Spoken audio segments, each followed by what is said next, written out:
Alors, on va commencer. Bonsoir tout le monde. Bienvenue à cette séance extraordinaire du 26 mars 2026. Donc aujourd'hui, on a plusieurs points, notamment sur le logement et quelques autres éléments aussi. Mais avant d'entrer dans le vif du sujet, j'aimerais glisser quelques mots sur les taxes, et en particulier sur les comptes de taxes qui ont été transmis récemment. Alors, il est important dans les comptes de taxes qui ont été envoyés de distinguer deux éléments. D'abord, le rattrapage de taxation qui a été effectué par le Conseil. On parlait d'une hausse moyenne là, de l'ordre de 9,88 %. Ça, c'est une chose. Et d'autre part, il y a le nouveau rôle d'évaluation. Et en fait, le rôle d'évaluation est venu rééquilibrer la valeur de chacune de ces propriétés. Et comme partout ailleurs au Québec, quand il y a un rééquilibrage du rôle d'évaluation, ça fait en sorte qu'il y a des résidences dont la valeur augmente plus rapidement que d'autres. Et ça crée une série de gagnants et de perdants. Au Québec, en général, quand il y a un nouveau rôle, on estime que si on appliquait un taux de taxation neutre, c'est-à-dire si on décrétait grosso modo un gel de taxes pour la maison moyenne, on aurait 60 en fait, on a 60 de propriétaires qui observent une baisse de leur compte de taxes et un autre 40 qui constatent une hausse. Et c'est exactement ce qu'on vit présentement à Passepébiac, c'est-à-dire il y a des personnes pour qui la valeur de la maison a fortement augmenté. Des fois, on a des augmentations qui peuvent aller jusqu'à 80 alors que la moyenne d'augmentation des maisons est de 42 cette année. Alors, pour ces personnes-là qui ont une augmentation de valeur de 80 alors la hausse de taxes est particulièrement salée. Au contraire, il y a des personnes pour qui l'évaluation est restée à peu près la même, une augmentation parfois de seulement 10, 20 ou 30 Donc, ces gens-là, par rapport à la moyenne de hausse de taxes qui a été annoncée de 9,88 mais ils baissent beaucoup moins que la moyenne qui est annoncée. Et ça dépend aussi de la progression qu'on fait. Une personne, par exemple, qui avait une maison évaluée à 220 000 mais qui passe à 450 000 peut avoir une augmentation de taxes, en fait, a une augmentation de taxes qui peut correspondre à une augmentation d'une maison qui, autrement, serait d'une valeur beaucoup plus élevée. Si on passe, par exemple, justement, comme je disais, de 220 000 à 450 000 quand on regarde le document explicatif du budget, ça se peut qu'on constate qu'on a une augmentation de taxes qui est beaucoup plus près de ce qu'une maison évaluée dans les 500 000 ou même 600 000 pourrait avoir. Ça, c'est relié vraiment à la progression de la valeur. Donc, plus la valeur de la maison va avoir augmenté, plus l'augmentation de taxes va être élevée. Et ça, ce n'est pas la Ville qui le contrôle. C'est vraiment la firme chargée de l'évaluation municipale qui est responsable de tout ça. Cette firme-là, elle a été embauchée par la MRC de Bonaventure. Donc, si vous avez des questions sur votre évaluation, souhaitez parler à l'évaluateur, souhaitez contester aussi la valeur de votre évaluation, bien à ce moment-là, la personne à contacter, c'est la MRC de Bonaventure. Nous, la Ville, on contrôle seulement le taux de taxation et par ailleurs, le taux de taxation l'a réduit de 1 du 100 d'évaluation à 79,4 sous. Alors, il y a eu une bonne diminution quand même qui a été effectué. Dans le contexte budgétaire, là, comme il a été expliqué maintes et maintes fois, on ne pouvait pas faire davantage. Et par contre, ce qu'on va faire de plus pour donner plus de clarté, c'est qu'on va passer une résolution après pour demander à ce que l'évaluateur vienne faire une séance d'information publique. C'est pour expliquer comment le rôle d'évaluation et l'évaluation municipale, ça fonctionne. Alors, il y a cet exercice-là qui va être fait. Puis aussi, là, dans les prochains jours, prochaines semaines, il y a un nombre assez important de personnes qui vont recevoir par la poste, des personnes de plus de 65 ans, un avis comme quoi ils sont éligibles à une subvention de Revenu Québec pour augmentation de taxes municipales. C'est des propriétaires dont la valeur de la maison a augmenté plus fortement que la moyenne du rôle. On parle d'un seuil là, où la maison a augmenté en valeur de plus de 49,85 %. Alors, ces personnes-là, s'ils suivent d'autres critères de revenus, notamment, puis d'être propriétaires depuis au moins 15 ans, peuvent avoir accès à une subvention de Revenu Québec. Parfois, cette subvention-là va être de l'ordre de 10 mais elle peut aller jusqu'à 2, 3, 400 Donc, tout dépendamment de la force là, de l'augmentation de valeur, c'est une subvention qui peut quand même être intéressante.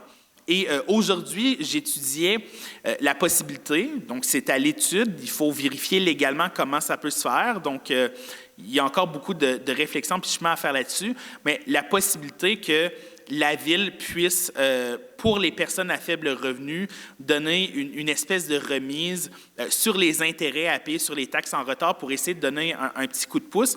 Comme je le dis, c'est très complexe également, cette question-là, mais actuellement, là, je suis vraiment en train de regarder qu'est-ce qu'on peut faire, là, en particulier pour les personnes à faible revenu, pour essayer de leur donner un coup de main dans le cadre là, de ce nouveau rôle d'évaluation en particulier qui peut donner du fil à retordre.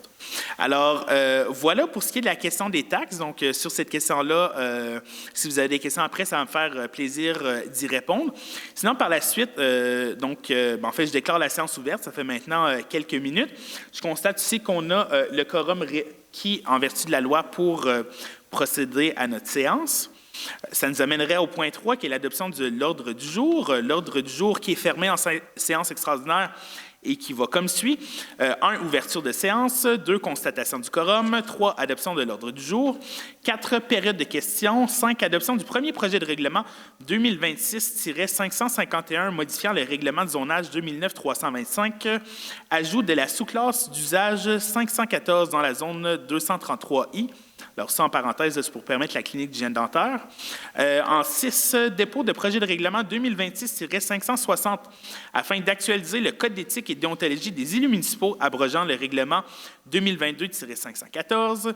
En 7, avis de motion au règlement de régie interne 2026-562 ayant pour objet de déterminer les règles de régie interne du conseil municipal de la ville de Passepébiac abrogeant le règlement 2025-552. En 8, le dépôt de ce projet de règlement. En 9, modification de la résolution 2022-12-379 afin de modifier la mention RPA 40 logements sur l'avenue Cassou plutôt pour un projet de 24 logements destiné à une clientèle mixte sur la rue Mal-des-Mées. Alors, projet RPA 40 logements, c'est un projet qui était sur la table en 2022, mais qui ne l'est plus maintenant, qui a été remplacé par un autre projet. Il faut qu'on ajuste des résolutions. Je reviendrai là-dessus après. En 10, demande de modification de la résolution du Centre de services scolaires René Lévesque, CA 221 sur le lot 5 949 387 adjacent à la rue Mal-des-Mées pour 24 logements, personnes seules, familles et aînés. En 11, modification de la lettre d'appui pour un projet de 24 logements sur la rue Mal-des-Mées, inscription de la valeur de la contribution de la Ville de 40 évaluée à 1 769 446,62 qui inclut un crédit de taxe sur 40 ans. 12, engagement de la Ville, ajout de 12 cases de stationnement pour le projet de 24 logements sur la rue Mal-des-Mées, estimé à 55 000 13, mandat à la Fédération québécoise des municipalités, séance d'information publique sur le rôle d'évaluation municipale. En 14, mandat à un évaluateur agréé, obtenir les services pour une évaluation marchande d'un terrain visé pour un projet de logement. En 15, mandat à Christian Bourque, directeur des sports et activités récréatives pour le dépôt de candidature de la Ville de Passepébiac pour les Jeux de 50 ans et plus, édition 2026, ou en fait, peut-être devrait-on lire 2027. Donc, il y a une petite coquille ici. En 16, approbation du contrat de travail en lien avec la Convention des cadres. En 17, la commandite équipe de volleyball pour 300 $. En 18, tournoi de pickleball, première édition, gratuité. En 19, affaires nouvelles. 20, période de questions. En 21, la levée de la séance. Est-ce qu'il y a des commentaires sur l'ordre du jour? Sinon, je prendrai une proposition pour en faire l'adoption. Monsieur Grenier, merci beaucoup. Madame Sanson, est-ce que vous êtes d'accord? Oui, je suis d'accord. Monsieur Cyr? Madame Côté? En accord. Madame Guité? En d'accord. Et c'est adopté à l'unanimité, ce qui nous permet de démarrer avec une première période de questions. Donc, on est en séance extraordinaire. C'est possible de poser des questions sur tout sujet. Par contre, cette fois-ci, les périodes de questions sont limitées à 15 minutes. Donc, c'est un 2 fois 15 minutes, une au début, une à la fin. Si vous avez une question, vous pouvez lever la main et aller au micro. Alors, monsieur, vous pouvez prendre place. Et ça va me faire plaisir ou nous faire plaisir de répondre à vos questions. Bonsoir tout le monde. Bonsoir. Je me nomme Réal Parisé. Puis, c'est sûr que je suis ici parce que je ne suis pas content de la hausse phénoménale des taxes municipales. Je vais monter de 17 il y a une équité là-dedans qui n'est pas juste. Je ne sais pas pourquoi. Là, vous avez parlé tout à l'heure de neutre. Vous allez nous expliquer c'est quoi ce qu'il aurait pu faire autrement que ça, que choisir le mot neutre ou un autre barème de ça, parce que Il y a quelque chose... moi, chez nous, ils sont venus chez nous, puis j'ai un tas de rénovations à faire. Certains de mon coup, quand elle a passé dans le chemin, la madame ou le monsieur, pour... oh, ben lui, quand sa maison paraît bien. C'est vrai, ma maison paraît bien. Pourquoi ça... Je l'ai fait par rapport à ce que moi, je voulais faire des années en 2005. Les taxes n'étaient pas trop hautes, puis là, ça a gonflé. Là, ça a gonflé partout. Puis moi, je pense que à travers... Il ne faut pas imiter qu'est-ce que Gaspé a fait, ou bien Montréal, qu'est-ce qu'il va faire. Il y a quelque chose qu'on peut faire. Avez-vous déjà pensé à freiner le coût de l'augmentation des terrains? Avez-vous déjà essayé de penser à ça? Moi, j'ai une idée. Oui, bien, en fait, je peux vous donner quelques pistes de réponse. D'abord, pour ce qui est de l'évaluation municipale, là, ça, c'est vraiment contrôlé par une firme externe. On ne contrôle pas la valeur et la Ville ne peut pas contester la valeur qui est inscrite par l'évaluateur. Elle est indépendante. Par contre, je pense que l'évaluateur a des explications à offrir parce qu'effectivement, il y a des augmentations de valeur qui sont particulièrement élevées et qui s'écartent énormément de la moyenne, ce qui fait en sorte que certaines personnes, effectivement, ont des hausses de 17 %, mais j'ai même vu passer des hausses de 30 %, là, puis c'est assez incroyable. D'autre part, il y a des gens qui diminuent de taxes, alors. Mais ça, il y a un déséquilibre. Ça, c'est vraiment lié au fait qu'effectivement, il y a une répartition assez importante là, par rapport à la moyenne. Et c'est pour ça qu'on va passer une résolution après, pour que l'évaluateur vienne dans la salle ici pour expliquer aux gens le travail qu'il a fait. Alors ça, c'est la première partie. Maintenant, je parlais sur les médias sociaux et tout à l'heure de la question du taux neutre. Ça, c'est plus une expérience de pensée. Ce n'est pas quelque chose qu'on a appliqué ici, mais c'est quelque chose qui aurait pu être fait si on avait eu un contexte budgétaire qui l'avait permis. Malheureusement, ce n'était pas le cas. Et en fait, quand on parle de taux neutre, qu'est-ce que c'est? C'est que quand il y a un nouveau rôle d'évaluation, comme je disais tantôt, la valeur des propriétés se rééquilibre. Et quand la valeur des propriétés se rééquilibre, c'est ça. Si on conservait le même taux de taxation, il y aura un problème, là. Parce que si la valeur des maisons augmente puis la Ville gèle le taux, ça fait des grosses augmentations de taxes. Alors, ce que les villes font, quand il y a un nouveau rôle d'évaluation, et on l'a fait ici à Passepébiac, on diminue le taux. Quand on parle d'un taux neutre, c'est de diminuer le taux au niveau où la Ville arrive à kiff-kiff. Pas plus de revenus qui rentrent cette année-là. Et quand quand une ville met un taux neutre, ça fait en sorte que la maison moyenne a un gel de taxes. Les personnes qui augmentent de taxes, c'est seulement l'augmentation reliée à l'augmentation du rôle. Et il y a une partie des gens qui diminuent de taxes à cause du rôle également. Mais tout ça, qu'on fait la moyenne, la Ville tire la même quantité de revenus. Puis, c'est pour aider les propriétaires qui font face à une augmentation moyenne là, plus élevée. Puis, les années suivantes, la Ville se reprend, mais là, il n'y a pas de nouveau rôle, alors tout le monde augmente essentiellement de façon égale. Donc, quand il y a au final, là, quand il y a un nouveau rôle d'évaluation, les propriétaires dont la maison augmente en valeur, inévitablement, sont amenés à payer davantage de taxes. Et ça, la Ville n'a pas de pouvoir là-dessus. Le taux neutre, pourquoi c'est une solution qu'on ne pouvait pas mettre de l'avant cette année, c'est qu'il y avait un 600 000 de manque à gagner dans notre budget municipal. Environ peut-être un 8 % là, de notre budget là, qui était manquant. Alors, on ne pouvait pas se priver des revenus additionnels cette année. On avait besoin de retourner vers l'équilibre. Alors, ce n'était pas possible de le faire. Sinon, c'est une solution qui aurait pu être envisagée, mais on n'avait pas la marge de manœuvre suffisante. Alors, c'est une solution qui, en théorie, aurait pu être utilisée, mais qui n'était pas là. Et là, après ça, on pourrait faire une discussion là, sur les choix budgétaires, mais essentiellement, c'est ça pour ce qui est de la question du taux neutre. Bien, je te remercie pour la question. Pour la réponse, j'ai perdu ce que je voulais dire. Là. Moi, je peux peut-être remplir du temps là, pendant que l'idée revient. Non, c'est à cause que j'avais une solution à vous apporter pour les terrains. Ouais. Ils viennent la plupart viennent de la ville puis achètent ici, en gros prix. Puis moi, je n'ai rien contre ça. On va dire qu'un particulier va sur le terrain plus cher. Mais la personne qui l'achète, disons une terre à bois ou whatever, qui l'achète est évaluée à 240 000, disons, puis il l'achète à 420 000. Bien, il devrait payer les taux de taxes de 420 000 et non les taux. Ta valeur, elle vaut 420 000, tu l'achètes, elle vaut ça. Là, ça baisserait un petit peu. Oh, ben là, Vasile Berganet, mais je ne veux pas payer les taxes à 420 000. Là, ça baisserait un peu. C'est ça qui fait augmenter un peu le pari de toute la hausse des terrains. Là. Bien, effectivement, là, le rôle d'évaluation, sa responsabilité, c'est de refléter la valeur marchande réelle des terrains. Donc, quand il y a des transactions, comme vous le dites, au-dessus de 400 000 pour des maisons, ça fait en sorte que lorsqu'il y a le prochain rôle, ben, tout le monde y goûte. Alors, c'est ça qui crée le problème. Par contre, on peut seulement les villes taxer sur le rôle d'évaluation qui est déposé. On ne peut pas, comme vous le dites, là, y aller sur la valeur oui, de la mais transaction individuelle. c'est là que la MRC devrait s'appliquer un peu plus. Là. Sur des affaires de même, mais pas monter.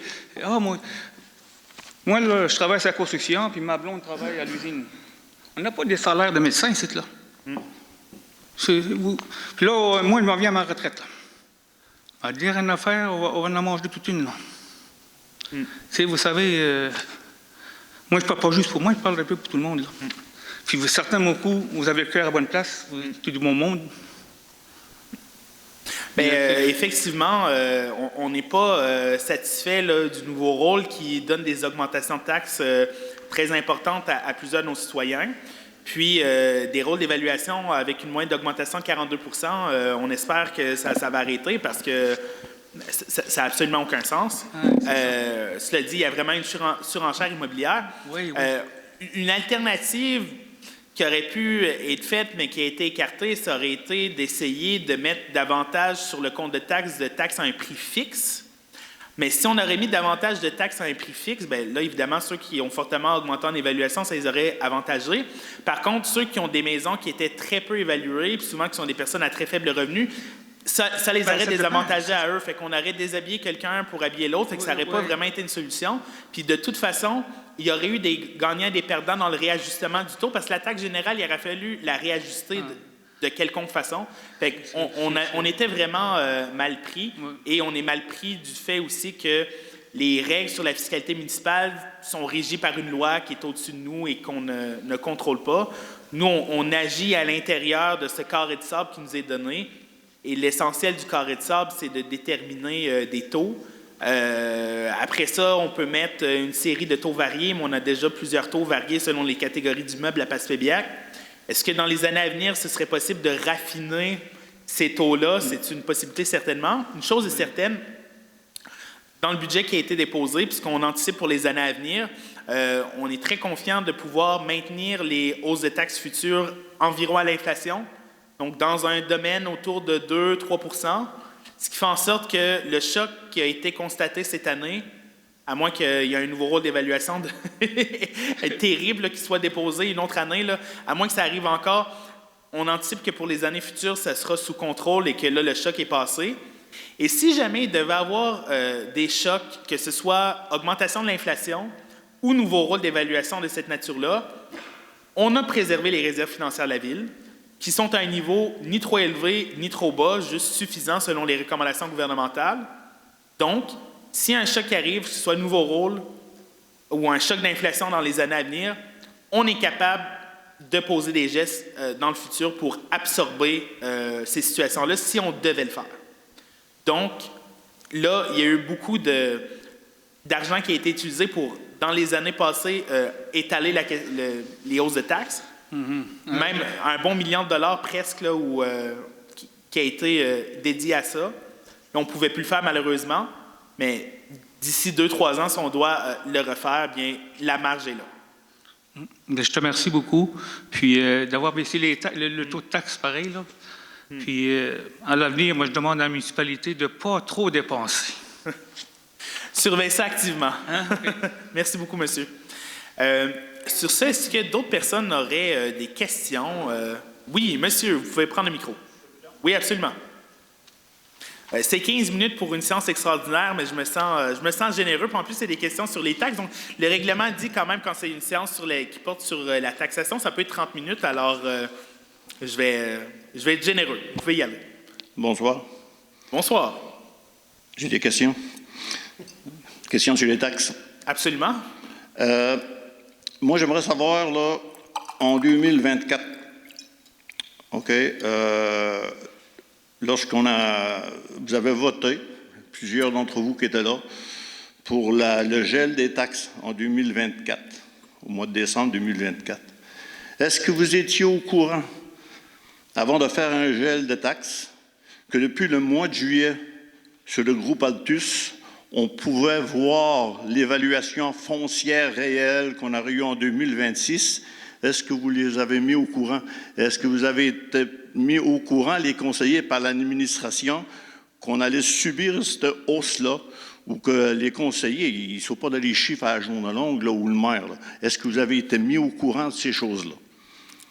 Premièrement, à l'époque, j'étais également conseiller municipal. Oui. Excusez, Monsieur le maire, je vais compléter pour Oui. vous, là. Oui. À l'époque, vous étiez conseiller, vous êtes le seul à savoir opposer à la hausse, au gel de taxes.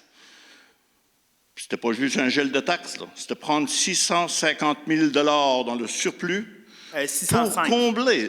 pour combler le gel de taxes. OK? Puis vous avez proposé, je m'en rappelle, j'étais dans la salle, peut-être un petit 2 %, puis ça n'a pas passé. Vous avez demandé de reporter pour pouvoir étudier le budget, peut-être le reporter que vous avez fait cette année au mois de janvier. Ça a tout été voté à la majorité. Puis ça a été voté, ils ont accepté le budget, gel de taxes, 650 000, on le place pour absorber. C'est vrai? Ça, c'est vrai. Est-ce que vous avez été mis au courant de ça, là, qu'on a eu de juillet à décembre 2024? On le savait déjà que ça remontait. On le savait déjà ce qu'on a payé, là. Est-ce que vous avez été mis au courant de ça avant de voter? Je vais répondre en plusieurs temps. D'abord, le chiffre, vous êtes tout près, là, c'est 605 000. Donc, on n'était pas rendu à 650 000, mais on s'en rapprochait quand même. On comprend le propos. Ensuite, moi, de mémoire, le moment où j'ai été informé qu'il y avait ce nouveau rôle d'évaluation-là qui était en bonne augmentation, là, qui allait être déposé, c'était à l'automne 2025. Donc, plus de 9-10 mois et même plus, là, après l'adoption du budget de l'année 2025. Si ça a été transmis auparavant, personnellement, j'en ai pas souvenir, je ne peux pas parler pour mes collègues, mais personnellement, c'est à ce moment-là que moi, je l'ai appris. Pour ce qui est de la situation de la taxation en 2025, effectivement, j'ai voté contre le budget de 2025. Je pensais que c'était trop d'argent qui était puisé dans les surplus, qu'il y avait une hausse de taxes déguisée par l'avenir qui était votée à ce moment-là. J'ai dit qu'une hausse de l'ordre de 1-2 % aurait été préférable, puis de graduellement, en plus de réduire les dépenses, réduire le recours au surplus accumulé. Dans les faits, dans le contexte politique, une augmentation de l'ordre de 1-2 % à ce moment-là, c'est un positionnement politique, mais ça aurait été insuffisant. Je pense qu'il aurait davantage dû y aller de façon graduelle de l'ordre de 3-4 %. Donc, il fallait augmenter davantage les taxes à ce moment-là, à mon avis. Cependant, politiquement, ce n'était pas tenable de le dire parce que bon, il y avait beaucoup d'attaques qui venaient avec ça, puis il y avait pas toujours un accord là, sur la situation financière. Et à ce moment-là, on n'avait pas non plus l'information sur les états financiers qui étaient à venir. Donc, les états financiers 2024 ont été présentés juste avant les élections en octobre. Ces états financiers-là, on n'était pas au courant de ça au moment d'adopter le budget 2025 à la fin de 2024, mais donc une prudence aurait pu être de mise, là. On a été informé à ce moment-là qu'il y avait un déficit de l'ordre d'environ 120 000 $ à la Ville, qu'il y a considérablement d'argent qui avait été puisé dans nos réserves. On apprenait aussi, en fait, là, que les frais d'intérêt étaient plus élevés que ce qui avait été budgété, etc., etc. Donc, il y avait une série de drapeaux jaunes là, financiers à ce moment-là qui ont été relevés. Et donc, voilà, ça, c'est pour la mise en contexte. Maintenant, j'ai répondu pour moi. Je ne sais pas s'il y a d'autres collègues qui veulent prendre la parole ou si c'est... Oui, M. Grenier, vous pouvez y aller. En fait, lorsqu'on a adopté notre budget en 2025 avec un approvisionnement de 605 000, ce n'était pas nécessairement pour un gel de taxes, c'était pour équilibrer le budget. Maintenant, les états financiers 2025, on s'entend peut-être avoir un surplus. Là, je ne me lancerai pas dans des chiffres parce que c'est ce qu'on prétend au niveau de la table, au niveau de l'administration. On a approvisionné 605 000 à ce moment-là, en toute bonne conscience, évidemment. Mais maintenant, qu'est-ce qu'on aura réellement approvisionné, c'est peut-être pas 605 000 à ce moment-là. C'est des sous qu'on devrait retourner dans des fonds de la Ville, au niveau d'un poste budgétaire quelconque, peut-être dans des fonds non affectés, peu importe. Il reste ça à savoir. Ça, on ne le sait pas. C'est un bout qu'on ne sait pas. Vous êtes d'accord qu'on aurait dû jouer de prudence, là? Bien, écoutez... On avait un peu, là. Puis là, on a décidé là, qu'on... Regarde... il ne faut pas oublier une chose non plus, c'est que dans les recommandations ministérielles, on nous demande d'avoir à peu près 10 dans des fonds non affectés en argent, mettons dans un compte qu'on peut dire épargne, là, du budget d'opération d'une ville. C'est ce qu'on avait quand même encore en réserve et un petit peu plus. Fait que là, maintenant, c'est sûr que si le 605 000 partait, on tombait encore dans des zones confortables, mais mettons, légèrement confortables.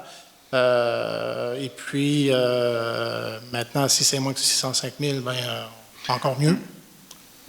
C'est ce qui reste à savoir. Si je peux me permettre de compléter sur cette question-là. Mais quand vous dites que vous avez tombé dans une zone confortable, là, bien, le 605 000, là, il est parti dans la zone confortable. Là. Puis vous savez ramasser, là, on était au mois de décembre, on va dire 2024, on s'est ramassé au mois après vos élections, là, on s'est ramassé avec un déficit de 700 000. Là.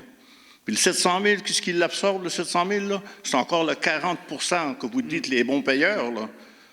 Ceux que les taxes n'ont pas monté, là, ou que les taxes ont été gelées, les autres, là, ils vont avoir des gratte-ciel à Passaubiac, il n'y a pas de trouble. Là.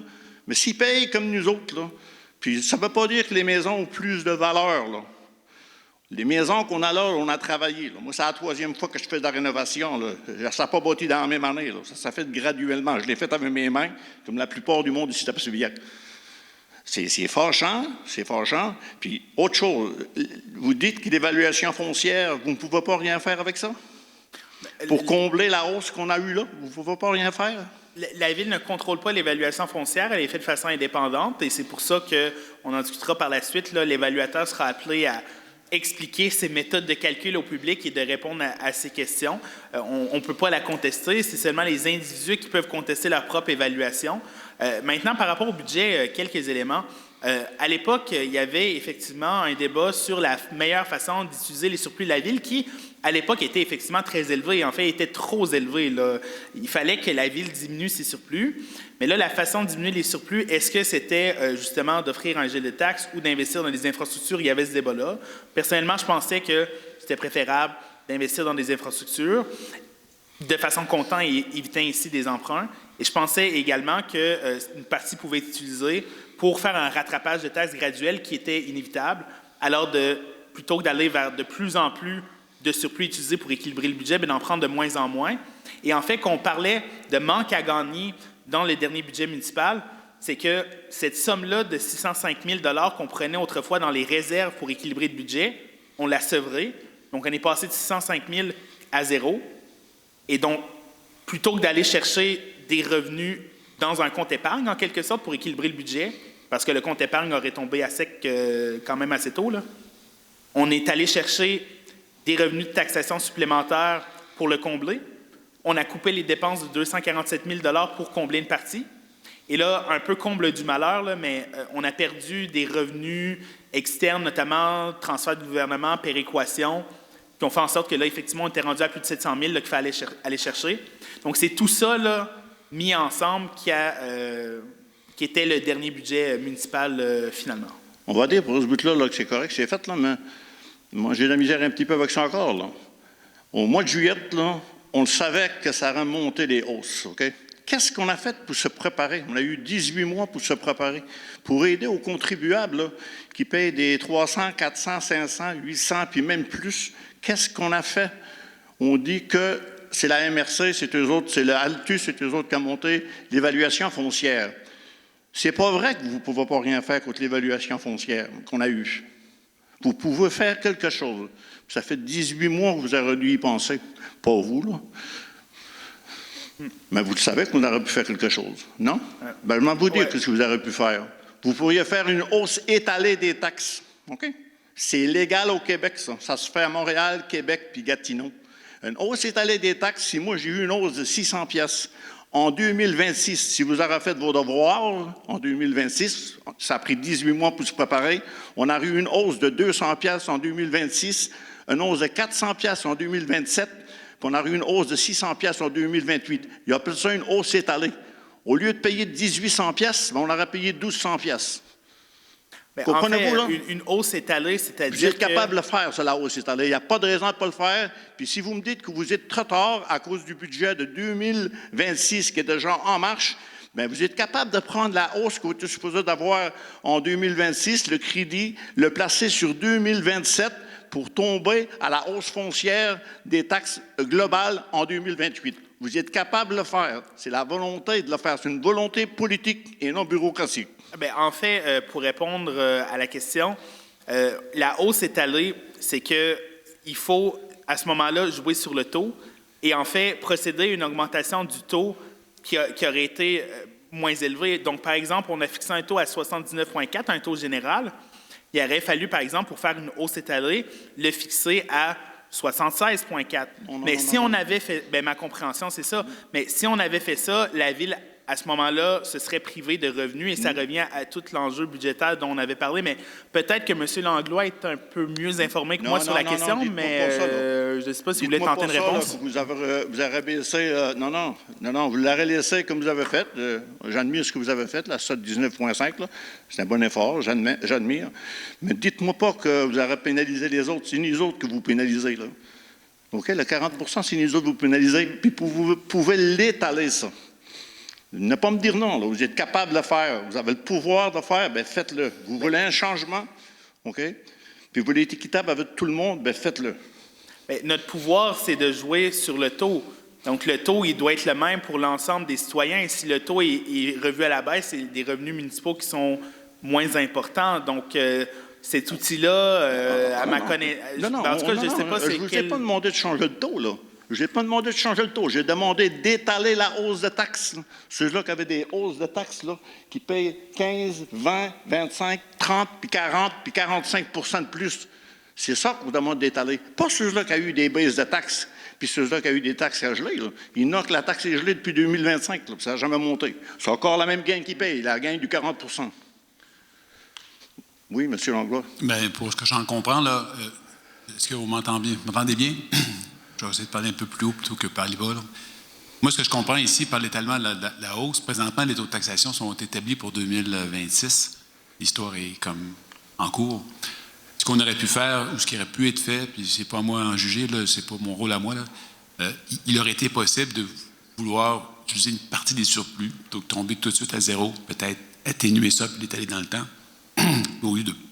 Puis ce qui fait que, oui, le taux aurait été moins élevé, au lieu d'être 79,4, il aurait peut-être été, comme on dit tantôt, 65, on ne le sait pas, là, mais ça aurait créé un déficit. Alors, il aurait fallu puiser dans le surplus pour 2026, un petit peu moins dans le surplus en 2027, puis plus du tout en 2028. Autrement dit, la cure d'amaigrissement se serait étalée sur 3 ans plutôt que de faire ça dans une seule année.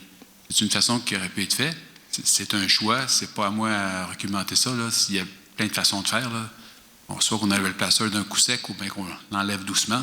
Ça, c'est 2 techniques qui sont correctes, puis chacun y va avec sa façon. Puis c'est même, je le comprends, là. Ouais. Je le comprends de la même façon. Si vous permettez, j'ajouterai un autre tout petit mot, là. Pour ce qui est de l'évaluation foncière. L'évaluation foncière, comme disaient tantôt mes collègues, la Ville va recevoir son évaluation foncière quelque part comme en septembre, octobre, chaque année, c'est là que ça se passe. Quand l'évaluation se fait aux 3 ans, il va y en avoir encore une autre dans 3 ans. Là. Nous, on n'a aucune idée du mois d'avance des fonctionnaires de combien ça va monter. Ça va-tu monter de 5, de 10, de 15, de 30, de 50? On ne le sait pas, là. On n'a aucune idée. On a une tendance au Québec. On peut voir ce qui se passe dans d'autres villes, que ça va augmenter. Mais moi, cette information-là, quand je l'ai, je le partage au conseil. J'ai pas de pouvoir de dire, bon, ben... Mais est-ce que vous avez pensé à ça, de faire un étalement des taxes sur 3 ans? Est-ce que vous y avez pensé? Mettons un an. Dans un an, vous avez le temps de vous virer de bord. C'est pas compliqué, là. Pas compliqué. Mais en haut, c'est 600, c'est 200 en 2026, c'est 400 en 2027, puis c'est le total en 2000... 600, 400, ça fait 1200. Ça fait que 3 fois 600, ça fait 1800. On aurait payé 600 pièces de moins. On est encore capable de le rattraper. C'est un rattrapage, puis ça se fait sur 2027. Bien, si vous permettez, en 2027, l'objectif, là, toute chose étant égale par ailleurs, là, en 2027, l'objectif est d'avoir probablement une augmentation qui sera quelque part entre 1 et 3 % probablement, quelque part là-dedans. Là. On devrait être en mesure de c'est pas une promesse, mais c'est une orientation que le Conseil s'est donnée. Puis c'est un exercice financier cette année qu'on fait avec rigueur. On fait attention à nos dépenses. Ils sont bien contrôlés régulièrement. Il n'y a pas de folie qui se fait nulle part dans aucun poste budgétaire. De telle sorte que cette discipline-là devrait nous apporter en 2026-27 à garder des taux bas. C'est sûr qu'ils vont monter les taux. Là. Tout augmente, vous allez le voir, là, vous savez, il va y avoir de l'inflation, il va y avoir de l'augmentation salariale, ensuite des conventions signées, c'est tout à fait normal. Maintenant, j'aimerais revenir à l'idée que pour être capable d'étaler les taux, pour que 2026, il n'y aurait pas eu une augmentation si forte sur certains citoyens, c'est certain qu'il aurait fallu puiser encore un peu dans des réserves. C'est certain. Encore un petit peu moins en 2027, puis peut-être plus du tout en 2028. C'est certain, parce que le cash flow doit se faire, le cash flow, je vais prendre un mot français, là, les entrées de fonds doivent se faire continuellement dans la ville, sinon on va se ramasser en rupture de liquidité. Là. Et pour faire du chemin, si je peux me permettre, pour apporter de l'information supplémentaire sur cette question-là des réserves, on n'a pas fait attention aux réserves tout simplement pour pouvoir compter sur une grosse poche d'argent. Ce n'est pas ça l'objectif, mais c'est que si les réserves avaient tombé à un niveau plus bas, ça aurait eu deux conséquences. La première conséquence, c'est que ça nous aurait privé d'une source de financement pour financer certains projets d'infrastructure. Ça aurait pu faire en sorte que les projets d'infrastructure auraient pris soit plus de temps à se réaliser parce qu'il y aurait dû procéder par règlement d'emprunt, ou surtout, justement, ça nous aurait obligé d'aller en règlement d'emprunt et donc de payer plus cher éventuellement parce qu'il y a des intérêts qui seraient ajoutés à ça. Donc, ça a été utilisé comme une façon de limiter le financement de certains projets, les coûts de certains projets, numéro un. Et numéro deux, il faut quand même garder un 10 de notre budget, environ 700 000 ce qui est recommandé, pour faire face à des imprévus. Et ce seuil-là, on est vraiment sur le point de l'atteindre. On ne sait pas exactement ce que l'avion va atterrir avec les états financiers de 2025. Est-ce que le 600 000, le 605 000 qui avait été prévu, est-ce qu'on va l'avoir puisé en totalité ou est-ce qu'on va avoir pris 400 000 sur le 600 000 puis finalement, il va en rester un peu plus que prévu? Mystère et boule de gomme, là, on va le voir quand Raymond Chabot va passer, mais c'est important de pouvoir garder cet argent-là de côté pour les raisons mentionnées tantôt pour les projets, mais aussi, surtout, pour les imprévus. Et des imprévus, ça peut être autant l'inflation qui repart à la hausse et le Conseil décide de reprendre de l'argent dans ce surplus-là pour limiter les hausses de taxes à venir. Ça peut être, dans 3 ans, un nouveau rôle d'évaluation et qu'on décide de prendre l'argent là-dedans pour étaler les hausses de taxes dans 3 ans. Ça peut être une série de choses. Ça peut être un bris d'équipement majeur aussi. Et en fait, c'est la probabilité la plus importante qu'une grosse pompe brise puis qu'on doit sortir un 100 200 000 très rapidement pour pouvoir procéder au remplacement de l'équipement. Alors, cet argent-là, de côté, c'est nécessaire de le garder. Et là, c'est un peu un cycle. Donc, il a diminué. Puis là, il fallait arriver à le stabiliser. Et c'est ce qui empêchait de faire ce rattrapage graduel-là. Cela dit, il y avait une fenêtre d'opportunité pour débuter le rattrapage l'an passé. Malheureusement, c'est du passé, ça n'a pas été fait, puis ce n'est pas possible de revenir en arrière. Tout comme le budget de cette année a été adopté et qu'il n'est pas possible de faire la modification. Donc, le prochain budget qu'on va contrôler, c'est celui de 2027, finalement. Mais qu'est-ce que c'est votre volonté politique de le faire pour 2027? L'étalement de la hausse pour 2027. C'est quoi votre volonté politique de le faire? Bien, 2027, l'an prochain, on anticipe, comme M. Langlois le disait, comme je le disais tout à l'heure, une augmentation de taxes de l'ordre de 2, 3 1 tout dépendamment où ça atterrit avec l'inflation, mais ce serait un montant relativement stable auquel on ajouterait justement le 2 Oui, mais pour nous là, qui payent là, le surplus, le 40 vous allez faire quoi en 2027? Je veux bien croire 2027. Ouais. Là, 2027, là, vous allez mettre 2 Vous allez mettre 2 en 2028. C'est encore nous autres qui va payer. Faites-nous donc un gel de taxes, nous autres, là pour ceux-là que la hausse a monté. Faites-nous donc un gel au taux qu'on paye présentement. Au lieu de nous faire payer un 2 puis un 4 on le mérite. Là. Je pense qu'on contribue pas mal à la ville de Passepébiac. Une médaille, ça a deux côtés, ça. OK? Les contribuables, si tout le monde est égal, il faut payer tout le monde égal. Je ne dis pas qu'ils vont venir payer mes taxes. Là. Si j'ai une maison évaluée à 300, puis ça, je comprends ça. Là. On comprend ça. Là. Mais il faut être équitable avec tout le monde. Là. Vous n'êtes pas équitable non plus. Là. Quand vous chargez la taxe, là, la fameuse taxe là, pour le touriste, là, okay, le 4 puis le 2 pour les loisirs, on paye déjà 39 $ pour l'aréna. Si moi, je paye 2 là, le gars qui est évalué, on a déjà parlé de ça, à 150, lui, il va payer 30. Moi, j'ai 300, il m'a payé 60. Puis lui, il va payer 60 pour le touriste, puis moi, je vais en payer 120. Ça fait une bonne hausse, là. Puis Puis on profite de la même chose. Il faut être équitable comme le reste des taxes que vous faites, là, les services. Là. C'est un service, ça, le loisir, puis ben, soyez équitable. C'est encore nous autres qui mangent le coup, la gagne du 40 %. Bien, en fait, c'est ça. L'évaluation municipale, la valeur des propriétés, la Ville ne les contrôle pas. Et en fait, le taux de taxation, lui, doit être uniforme pour tous les citoyens. Donc, les propriétaires qui ont eu plus d'augmentation de valeur foncière, qui ont une maison qui est plus évaluée, inévitablement paient davantage, et ça, c'est comme ça dans toutes les villes. Et là, la fiscalité municipale est très imparfaite, là. L'équité dans le monde municipal, des fois, on n'est pas capable d'en avoir autant qu'on veut, mais c'est parce que pas qu'on ne veut pas, c'est qu'on ne peut pas.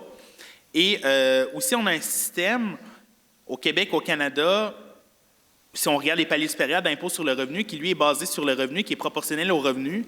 C'est la façon la plus équitable, à mon avis, puis selon, je pense, l'avis de beaucoup de personnes dans la société, là, d'aller chercher de l'argent, parce que c'est proportionnel à la capacité de payer de la personne. Là, la valeur d'une propriété n'est pas nécessairement reliée directement à la capacité de payer d'une personne. Le revenu puis la richesse foncière, ce n'est pas toujours la même chose. Malheureusement, ça, on n'est pas capable de contrôler, mais il y aurait aussi une iniquité dans le fait de charger le même montant de taxes à une personne qui a une maison de 100 000 $ et une autre personne qui a une maison de 700 000 $. Là, je prends deux extrêmes très importants, là, mais et c'est pour ça que l'outil principal dans toutes les villes de taxation est la taxe générale, qui est une taxe non pas d'un montant fixe, mais d'une valeur de 100 $ d'évaluation, qui donc fait en sorte que plus la maison est évaluée, plus il y a de taxes qui seront à payer. Vous mettre une taxe fixe pour ça aussi, là, que tout le monde paye égal. C'est un service. Le compte de taxes est un mélange à Passepébiac de taxes fixes et de taxes du 100 $ d'évaluation. Donc, notamment, il y a, je pense, 2 ans de ça, il y avait une taxe fixe qui est maintenant 229 $, activité d'investissement, là, qui avait été mise sur le compte de taxes justement pour répartir de façon égale là, le fardeau fiscal. Cette taxe-là a quand même un effet pervers, c'est-à-dire qu'en pourcentage, ça crée des augmentations de taxes plus élevées pour les maisons qui sont très peu évaluées et plus faibles en pourcentage pour les maisons qui sont fortement évaluées. Alors, on se retrouve dans une situation où c'est les personnes qui ont le moins de richesse foncière qui, en proportion de la valeur de leur maison, paient davantage. Alors, on n'a pas voulu cette année introduire davantage de taxes fixes pour éviter cet effet-là. Et encore là, pour essayer de préserver les personnes avec moins de richesse foncière qui, pas toujours, mais la plupart du temps, ont moins de capacité de payer. Oui, puis nos terres à bois, là, les terres à bois, ça a doublé. Moi, je n'ai pas fait d'aménagement forestier, ça a doublé, ça, les terres à bois, ça. Puis les terres à bois, en passant, là, encore 2 pour les loisirs, encore 4 pour les touristes. Je n'ai pas vu de touristes des arbres, moi, sur ma terre à bois, là. Puis en plus, on paye 39 $ pour l'arénage sur chaque propriété qu'on a. Pourquoi est-ce qu'on paye ça? Pourquoi est-ce qu'on paye ça? Puis, allez voir, il y a des pancartes, c'est marqué « chemin fermé pour l'hiver ». On paye pour un an, puis c'est ouvert 6 mois. Il y a quelques patentes là-dedans. Là. Il va falloir mettre de l'ordre. Donc ça, M. le maire, vous avez promis là, de mettre ça clair. C'est le temps de le faire. Là.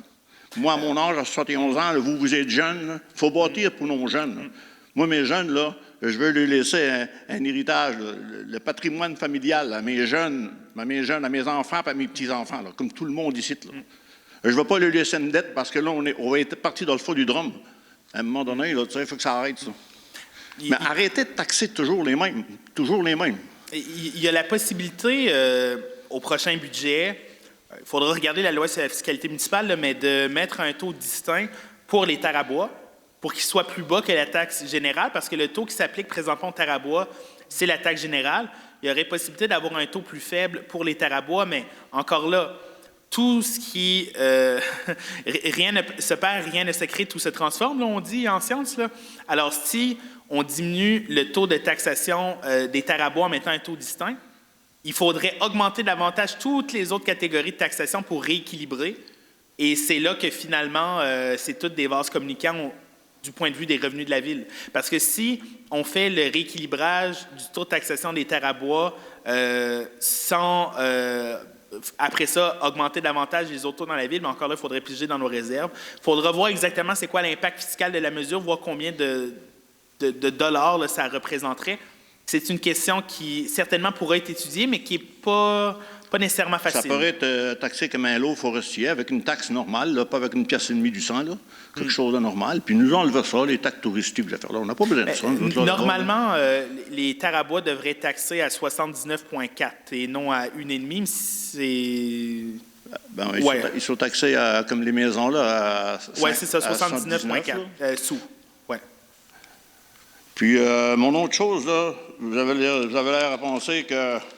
Qu'est-ce qui fait quand moi, je fais une rénovation, puis puis viennent faire l'inspection, l'inspecteur qui vient faire l'évaluateur, il relève de qui, lui? Est-ce que c'est l'évaluateur de la MRC ou c'est un évaluateur privé que la municipalité prend? C'est un évaluateur qui est d'une firme externe, Altus, qui désormais a été racheté par la Fédération québécoise des municipalités. Okay. Donc maintenant, c'est le service d'évaluation foncière de la Fédération québécoise des municipalités qui est en charge. Okay. Et en fait, effectivement, c'est un évaluateur indépendant qui est engagé à contrat par la MRC de Bonaventure pour le compte de l'ensemble des municipalités de la MRC. Ça fait qu'il joue le même rôle qu'Altus. Oui, il joue le même rôle qu'Altus. En fait, Altus a été racheté, là, puis effectivement, c'est le même rôle.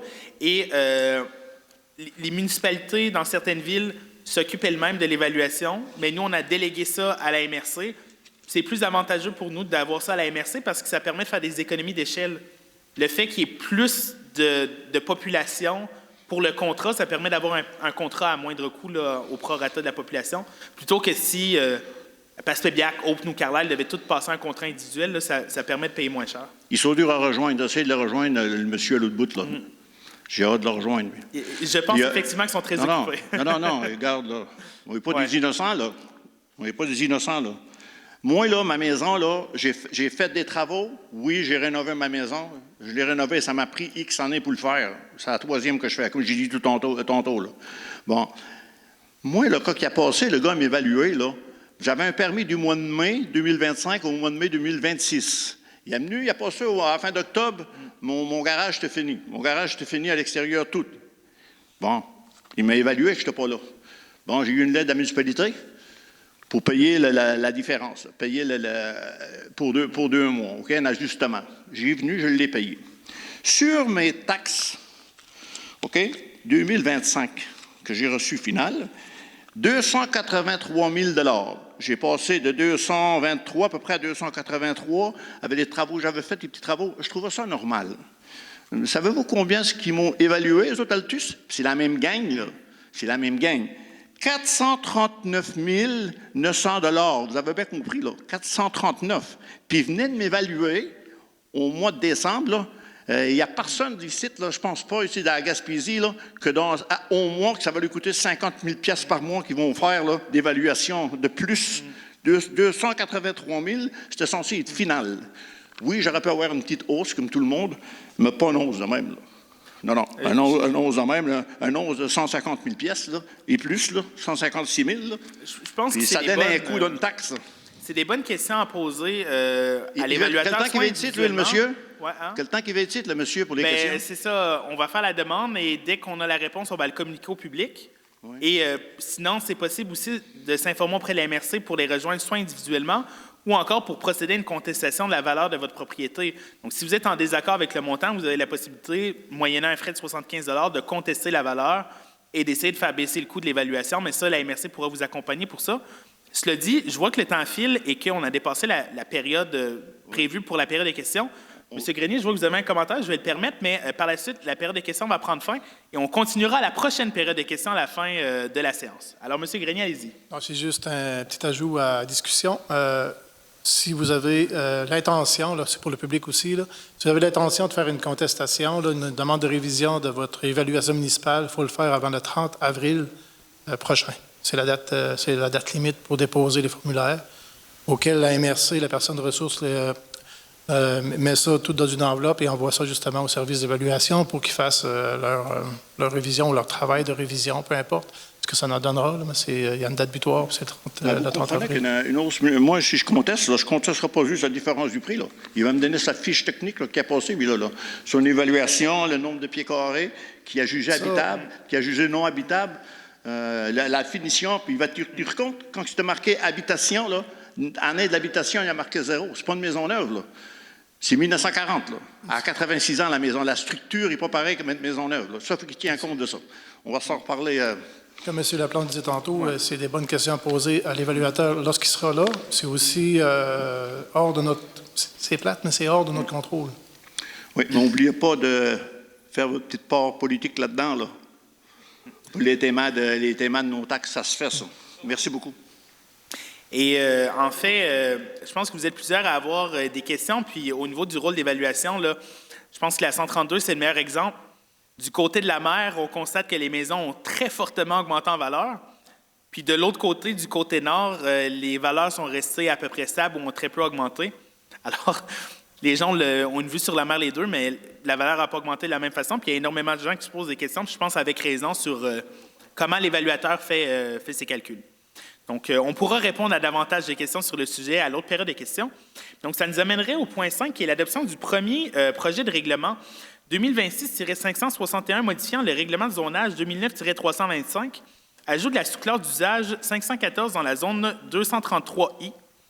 Alors, attendu qu'en vertu de l'article 123, d'ailleurs, je le mentionnais tantôt, mais ça, c'est pour permettre la clinique d'hygiène dentaire là, sur la rue D. C'est toute la zone là, qui verrait son zonage modifié pour permettre l'ajout de la classe d'usage professionnel de la santé et services sociaux. Alors, tout ce qui est professionnel de la santé et services sociaux pourrait opérer là, dans cette zone-là. Ça va comme suit. Attendu qu'en vertu des dispositions de l'article 123 de la Loi sur l'aménagement et l'urbanisme, la Ville de Passepébiac peut modifier le contenu de son règlement de zonage afin de l'adapter aux besoins exprimés par la communauté locale et jugés pertinents par les membres du conseil municipal. Attendu qu'un avis de motion du règlement 2026-561 a été donné le 9 mars 2026 par M.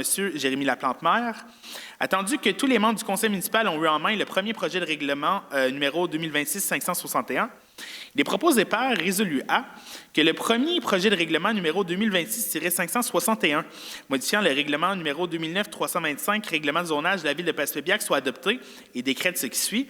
Alors là, je n'ai pas besoin de lire le règlement de façon intégrale, mais c'est assez court. C'est pour acheter la classe professionnelle de la santé et services sociaux.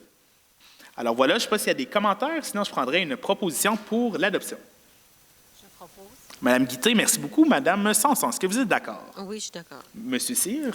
En accord.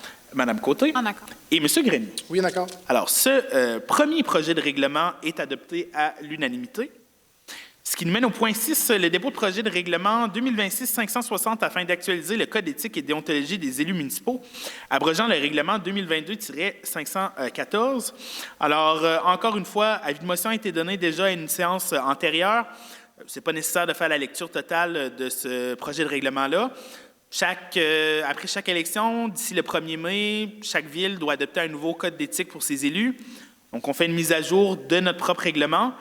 Le contenu obligatoire de la loi sur l'éthique et la déontologie municipale est là.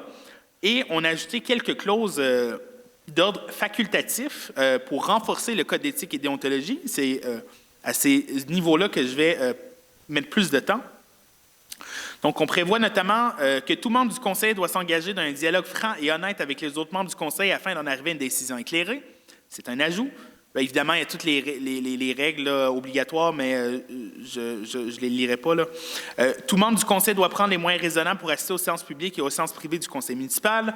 Il est interdit à tout membre du conseil d'effectuer une dépense en contravention sur la loi sur le traitement des élus municipaux ou de tenter de se faire rembourser une telle dépense. Dans le cadre de ces déplacements et de ces dépenses qui impliquent un remboursement de la part de la municipalité, tout membre du conseil doit autant que possible en limiter les coûts à ce qui est raisonnable dans les circonstances.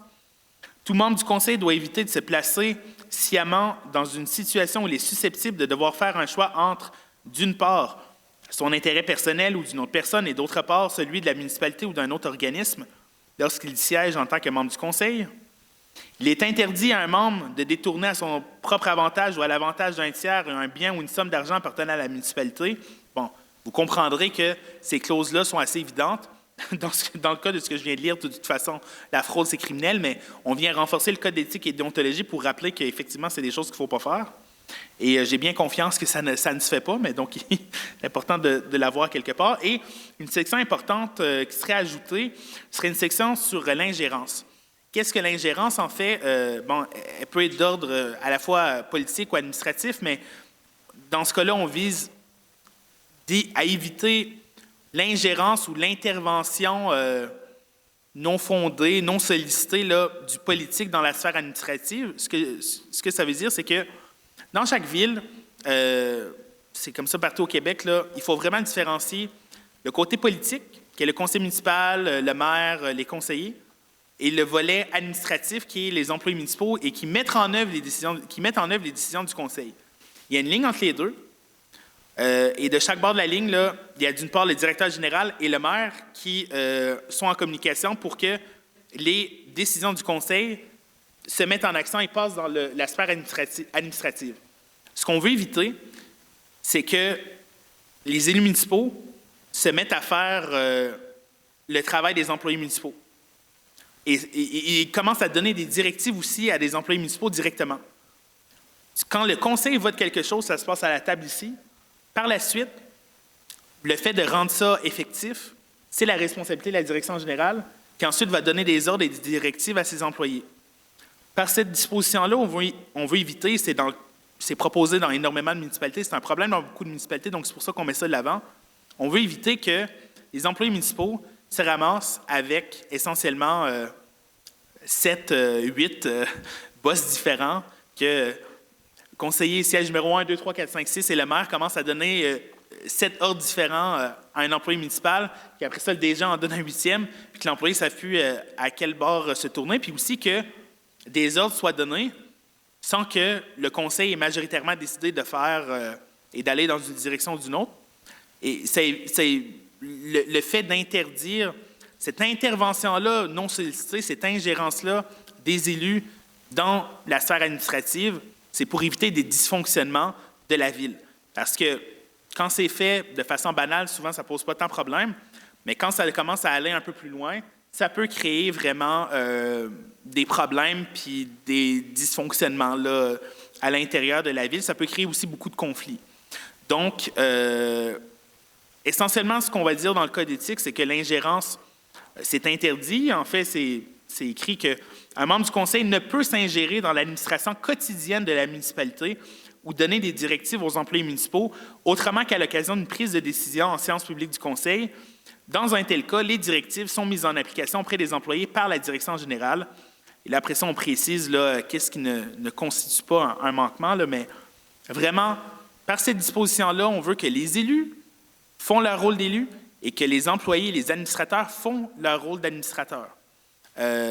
Donc, que les élus restent dans la sphère de prendre des décisions, de réfléchir, de donner des grandes orientations, d'être le cerveau de la ville, qu'entre les deux, on a la direction générale qui reste, qui fait le système nerveux, et que les employés demeurent les mains et les pieds qui mettent en action les décisions du conseil municipal. Mais que chacun respecte son rôle et ne commence pas à faire le travail de l'autre, encore là, pour que tout fonctionne de façon fluide. Et ça ne veut pas dire pour autant que les élus n'ont pas aucun contrôle sur ce que les employés municipaux font. Là. Je tiens à vous rassurer, notamment, dans toutes les villes, le maire a un pouvoir de ce qu'on appelle investigation, surveillance et contrôle, qui permet, sans donner des ordres, sans donner des directives, de surveiller ce qui se passe à l'intérieur de l'administration municipale, de le contrôler d'une certaine manière, et lorsqu'il y a des problèmes, de le rapporter au conseil, de le rapporter à la direction générale et de faire en sorte qu'il y a des actions. Mais donc, et ça, c'est comme ça depuis le début du mandat, et c'est comme ça que je dois procéder, là. C'est pas moi qui donne des ordres aux employés municipaux, c'est M. Langlois qui donne les ordres, c'est lui qui gère le personnel.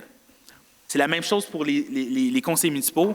Ce ne sont pas eux qui donnent des ordres individuellement aux employés, c'est la direction générale. Et quand on a un message à passer, on se réunit ici, on vote quelque chose à la majorité, et là, après ça, on a une belle petite feuille qui sera au bureau et qui, après ça, fait en sorte qu'il y a quelque chose qui s'enclenche. Mais donc, vraiment, cette disposition-là du Code éthique est importante à comprendre. Je pense que ça vaut la peine aussi qu'on en parle, parce qu'on en parle assez rarement de comment on fonctionne au quotidien dans la ville. Mais c'est une règle là, pour favoriser le bon fonctionnement. Et c'est pas problématique présentement à la ville. C'est vraiment mis de façon préventive parce que dans d'autres villes, la question de l'ingérence a vraiment pu créer des déraillements de train, là, puis des conflits à n'en plus finir, des interventions de la commission municipale, etc., qu'on veut éviter ici. Donc, c'est facultatif, on n'est pas obligé de le mettre, mais on viendrait l'interdire. Alors, tout ce qui est ajouté dans le code d'éthique, même s'il est facultatif, si ce code d'éthique-là est adopté, si un membre du conseil fait quelque chose qui est dans ce code-là, qui est interdit en fait, ça ouvre la porte à des poursuites par la commission municipale. Alors, ça devient une loi applicable à tous les élus. Et voilà, c'est le principal changement du code. Le reste, le code d'éthique, là, des obligations de respect, des obligations reliées au conflit d'intérêts. Bon, c'est assez standard. Donc, le projet de règlement est déposé. Je ne sais pas si des membres du conseil ont des commentaires là-dessus. Sinon, je pense que ça fait pas mal le tour. Et ce qui nous amène au point 7, qui est l'avis de motion, règlement de régie interne 2026-562 ayant pour objet de déterminer les règles de régie interne du conseil municipal de la ville de Passepébiac, abrogeant le règlement 2025-552. Donc, je vais expliquer après. Monsieur Jérémy Laplante-Père donne avis de motion qu'à une séance subséquente du Conseil, le règlement 2026-662 ayant pour objet de déterminer les règles de régie interne du Conseil municipal de la ville de Passepébiac, abrogeant le règlement 2025-552 sera adopté. Il proposera notamment de modifier le libellé suivant, rapport des membres du Conseil pour période d'intervention générale des membres du Conseil. Alors, maintenant que l'avis de motion est fait, ça nous amène au point 8, que le dépôt de ce même projet de règlement-là. Donc, on l'a déposé à l'entrée, évidemment, comme 100 articles, donc on ne le lira pas de façon intégrale. Ça reste pareil. La seule chose qu'on change, c'est que ce qui était autrefois nommé rapport de conseiller, maintenant, le titre va changer. Ça va s'appeler période d'intervention générale des membres du Conseil. C'est pour moderniser la terminologie. L'esprit demeure le même, c'est-à-dire vers la fin de chaque séance, chaque membre du Conseil va pouvoir prendre la parole pour dire ce qu'il souhaite, là, même si ce n'est pas relié à leur jour de façon libre, soit dire qu'est-ce qu'il a fait dans le dernier mois, offrir des félicitations, prendre position sur des enjeux. Mais donc, plutôt que de nommer ça rapport, qui est un terme qui était jugé obsolète puis qui est très formel, puis, oh mon Dieu, on va écrire un rapport qu'on va déposer, bien, c'est simplement une période d'intervention générale. C'est le seul changement. Donc voilà, c'est déposé, sera adopté une prochaine séance. Ensuite, au point 9, modification de la résolution 2022-12-379 afin de modifier la mention RPA 40 logements sur l'avenue Castillo pour un projet de 24 logements destiné à une clientèle mixte. En fait, c'est que, initialement, le projet qu'on connaît aujourd'hui comme le projet de 24 logements sur la rue Mal-des-Mées, c'était prévu d'avoir une résidence de personnes âgées de 40 places sur l'avenue Castillo. Puis les résolutions qui avaient été adoptées à l'époque étaient en ce sens-là, sauf qu'aujourd'hui, c'est plus d'actualité, c'est caduc. Et donc, le projet de 24 logements sur la rue Mal-des-Mées est très avancé. La construction devrait pouvoir débuter cette année si tout va bien. Il y a des demandes de financement officielles qui vont être déposées très bientôt. Puis pour que tout ce processus-là puisse rouler, il faut faire passer rapidement ces résolutions-là pour permettre à la machine de la société d'habitation de procéder officiellement au dossier. Alors, il faut que la Ville donne son appui et il faut qu'on dise exactement qu'est-ce qu'on appuie. Ce n'est plus une RPA, c'est un 24 logements. Donc, même si on a beaucoup parlé de ce projet-là, les résolutions n'ont pas été adoptées, c'est ce soir qu'on le fait. Donc, ça va comme suit. Considérant que, il y a comme 4 résolutions sur ce sujet-là. La première, là, c'est pour s'engager à acheter le terrain pour le projet. Considérant que la Ville de Passepébiac avait adopté la résolution 2022-12-379 pour l'achat d'une parcelle de terrain sur le lot 5 949 387 appartenant au centre de services scolaires René Lévesque pour un projet de construction d'une résidence pour personnes âgées de 40 places adjacent à l'avenue Castillo. Considérant que le projet initialement conçu a été modifié et que les habitations populaires de Passepébiac procéderont plutôt à la construction d'un bâtiment de 24 logements érigés sur le même lot, mais adjacent à la rue Mal-des-Mées et au complexe sportif.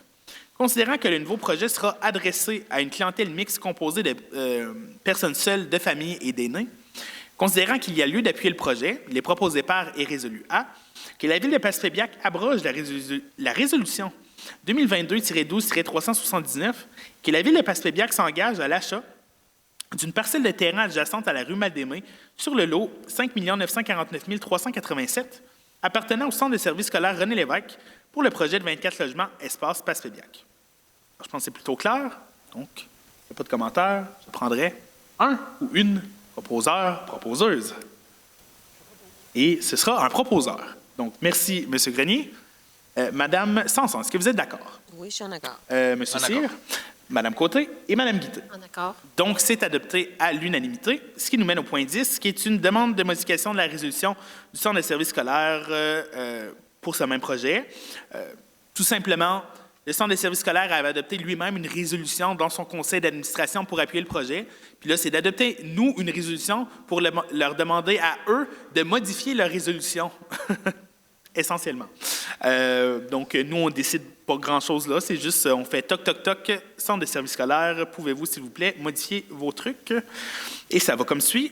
Considérant que la Ville de Passepébiac avait adopté la résolution 2022-12-379 pour l'achat d'une parcelle de terrain sur le lot 5 949 387 appartenant au Centre de services scolaires René Lévesque pour un projet de construction d'une résidence pour personnes âgées de 40 places adjacent à la rue Cassio. Considérant que le projet initialement conçu a été modifié et que les habitations populaires de Passepébiac procéderont plutôt à la construction d'un bâtiment de 24 logements érigés sur le même lot mais adjacent à la rue Mal-des-Mets et au complexe sportif. Considérant que le nouveau projet sera adressé à une clientèle mixte composée de personnes seules, de familles et d'aînés, considérant qu'il y a lieu d'appuyer le projet, il est proposé par et résolu à que la Ville de Passepébiac mandate le directeur général à adresser une demande au Centre de services scolaires René Lévesque afin de recevoir une nouvelle résolution d'appui en remplacement de la CA 22-221, le tout afin de permettre la construction du projet de 24 logements espace Passepébiac sur la rue Mal-des-Mets. Je pense que ça va de soi. Alors, je ne sais pas s'il y a une personne pour proposer. Je propose. Oui, merci beaucoup, Mme Guité. Mme Sanson, est-ce que vous êtes d'accord? Oui, en accord. Monsieur Cyr? Mme Côté? Oui. Et M. Grenier? Oui, d'accord. Donc, c'est adopté à l'unanimité. Ce qui nous mène au point 11, qui est la modification de la lettre d'appui pour un projet de 24 logements sur la rue Mal-des-Mets. Inscription de la valeur de la contribution de la Ville de 40 % évaluée à 1 769 446,62 $, qui inclut un crédit de taxe sur 40 ans. Ça, c'est le nerf de la guerre. Donc, en fait, c'est un projet de logement abordable déposé dans le cadre du FAC, le Programme d'habitation abordable du Québec. Pour qu'un projet soit admissible, puisse recevoir du financement, il faut que la municipalité locale s'engage à contribuer au projet à hauteur de 40 % de la valeur monétaire de la subvention de la Société d'habitation du Québec. Alors, le 40 % dans notre cas, c'est 1 769 446 62. Ce montant-là, on peut le verser sous plusieurs formes, sous forme de crédit de taxe, sous forme de contribution monétaire, sous forme de dents de terrain, ou un mélange de tout ça et peut-être aussi d'autres éléments. Ce qui est important, c'est que sur la durée de vie du projet, pour les 40 prochaines années, que l'argent versé sur la table par la Ville soit équivalent à ça. Donc, l'essentiel, c'est un crédit de taxe. Présentement, le crédit de taxe est estimé à 40 ans, mais ça pourrait changer un peu. On est en attente de confirmation. Il y a une contribution monétaire aussi qui serait à mettre sur la table de l'ordre de 150 180 000 et il y aura un achat de terrain, je crois, pour 11 000 $. Alors, tout ça, ça nous permet d'atteindre le chiffre magique là, de 1 769 000 Chacune de ces proportions-là, le crédit de taxe, la contribution monétaire, ça peut fluctuer, varier un petit peu. Le montant global, lui, reste le même, là, normalement. Et ça veut dire qu'on est très avancé dans le projet, qu'on est capable de confirmer ces chiffres-là. Là, le crédit de taxe, ce n'est pas une dépense pour la Ville. On se prive de revenus, mais c'est pour du logement abordable, donc c'est bien. Puis, au niveau de la contribution comptant, on prévoit, si on additionne le projet de 24 logements sur la rue Mal-des-Mets, le 1 million de dollars qu'on a mis de l'avant pour rénover des HLM, puis l'autre projet dont on reparlera après pour du logement, sans doute dans le coin du CLSC, sur une période de 2 ans, j'estime présentement que l'addition de toutes ces mesures-là se chiffre à 1,5 million de dollars. Et là, la grosse part de ça, c'est le programme de rénovation de HLM qu'on a déjà accepté il y a quelques réunions de ça. Ce 1,5 million de dollars-là, c'est l'argent qu'on va être appelé à emprunter. C'est de l'argent qu'on a prévu. Donc, dans notre planification financière, là, ce n'est pas une surprise pour nous qu'on met 1,5 million de dollars sur la table pour du logement. En fait, c'est un peu plus que prévu, là. On devait mettre 1 250 000 $, mais il y a des imprévus en cours de route qui ont fait en sorte que le montant a gonflé un peu. Cela dit, là, à 1,5 million, c'est pas mal le plafond qu'on devrait atteindre pour l'ensemble des projets de logement. Donc, on parle quand même d'énormément de logements. On parle, si on prend le montant global de 1,5 million pour l'ensemble de ce qu'on fait dans le logement, là, on a, comme je disais, rénovation de HLM, donc 2 blocs sur la rue Cassio et sur la rue Loisel qui vont être complètement rénovées. Ça va permettre de libérer 5 unités HLM qui présentement ne sont pas louées. Alors, on rend sécuritaire un bâtiment, on le modernise et on ajoute 5 unités. Ensuite, on a le projet de 24 logements dont on parle, c'est 24 unités. Et on ajoute à ça un autre 24 logements sur lesquels on travaille. Donc, une fois qu'on va avoir fait la somme de tout ça, on estime que l'ensemble de l'œuvre en matière de logement va avoir coûté 1,5 million de dollars à la Ville. Là-dessus, le projet de 24 logements, là, si on exclut les crédits taxes sur la rue Mal-des-Mains, on est aux alentours de 200 000 $ plus ou moins. Alors, ce n'est pas la part du lion du projet de 24 logements sur la rue Mal-des-Mains là, qui représente, qui est dans cette enveloppe-là, mais donc, juste pour dire, c'est le portrait global du logement. Ça a été évalué en considérant la capacité de payer des contribuables. On va être en mesure de faire ces dépenses-là et d'atteindre en fait la cible de taxation. Si les sommes arrivent toutes la même année, peut-être qu'à ce moment-là, il faudra prendre une partie du surplus pour étaler la taxation qui devra se faire, mais donc ça fait partie du plan, puis il n'y a pas d'enjeu à ce niveau-là. Ça se répartit bien, là, un règlement d'emprunt sur peut-être 25-30 ans. Et voilà pour ce qui est de l'ordre financier. Je tiens quand même à souligner, c'est un projet vraiment positif. La crise du logement sur le territoire elle est vraiment importante. D'avoir ces unités-là qui pourront être disponibles dès le printemps 2027 en ce qui concerne la rue Mal-des-Mains, ça va être une grande valeur ajoutée. C'est du logement abordable aussi, donc les prix de loyer vont varier sans doute quelque part entre 600 et 900 $ par mois selon la taille du loyer. Bon, il y aura des critères de revenus, mais qui sont quand même assez souples. Pour une personne seule, on parle à partir de 52 000 $, puis on est dans les 70 000 $ pour un couple. Donc, plein de gens vont pouvoir avoir accès à un logement abordable, c'est ce qui manque présentement. Donc ça va être bon pour ces gens-là, évidemment, mais pour la collectivité, ça va avoir aussi plein d'impact, non seulement parce qu'on va avoir une mesure sociale, mais ça va permettre de lutter contre la pénurie de main-d'œuvre. Ça va permettre aussi de favoriser l'abordabilité des logements en général. Il y a un manque d'offres sur le marché actuellement. Donc, si on ajoute une série d'unités locatives, bien, on a espérance que les prix sur le marché locatif vont stabiliser. Ça va avoir un impact aussi éventuellement indirect sur l'offre et la demande des maisons. Donc, on parlait peut-être de façon de stabiliser l'évaluation. Je ne pense pas qu'il va y avoir de miracle avec ces unités-là pour stabiliser le prix des maisons, là, mais on sait qu'il y a sans doute beaucoup de gens qui peut-être vont vouloir vendre leur maison pour aller dans ces logements-là. Puis là, après ça, ça va faire comme un jeu d'échange là, des logements qui sont disponibles. C'est ce qu'on voit aussi dans d'autres villes qui se fait, là.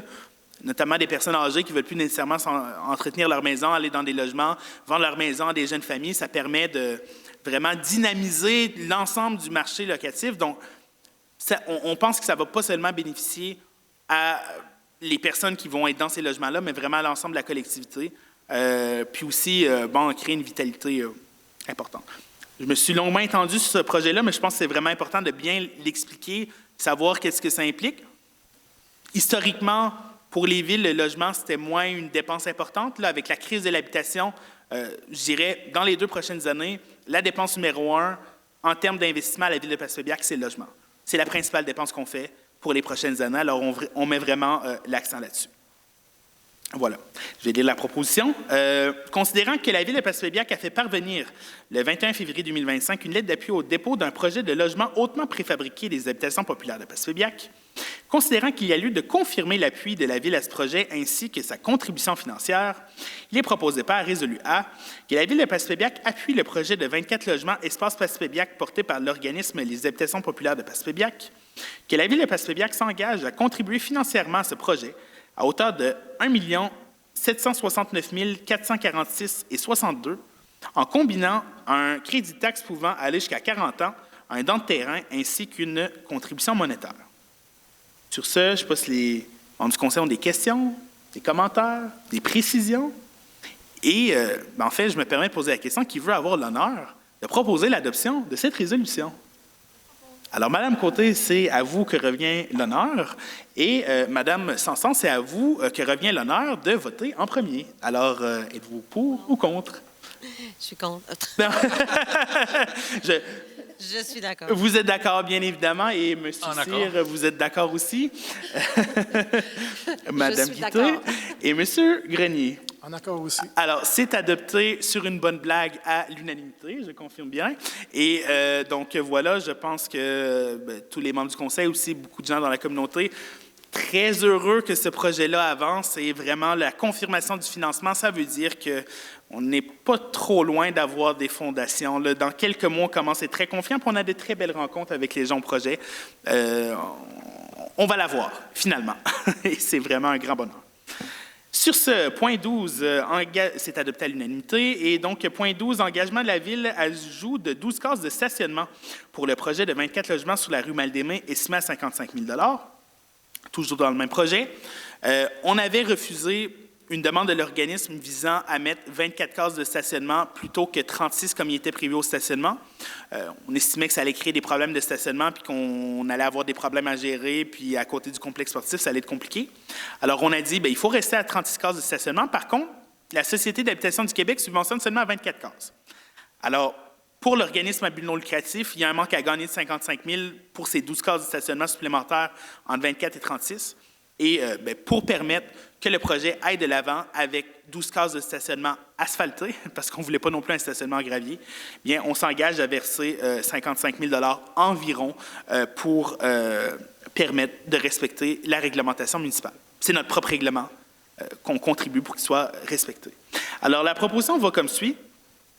Considérant que l'article 126 du règlement 2009-325 de zonage stipule que le nombre minimal de cases de stationnement hors rue requis pour une habitation multifamiliale est de 1,5 cases par logement, considérant que le conseil municipal a refusé une demande de dérogation mineure proposant de réduire le nombre minimal de cases de stationnement à 1 case par logement pour le projet de 24 logements des habitations populaires de Passepébiac sur la rue Mal-des-Mains, considérant que la SHQ subventionne seulement 1 case de stationnement par logement dans le cadre de ce projet et que la réglementation municipale crée un manque à gagner, considérant qu'il y a lieu de compenser ce manque à gagner et d'assurer un nombre suffisant de stationnements pour les futurs locataires, il est proposé par résolu A que la Ville de Passepébiac s'engage à verser une contribution monétaire estimée à 55 000 $ afin de compenser l'ajout de 12 cases de stationnement au projet de 24 logements des habitations populaires de Passepébiac sur la rue Mal-des-Mains.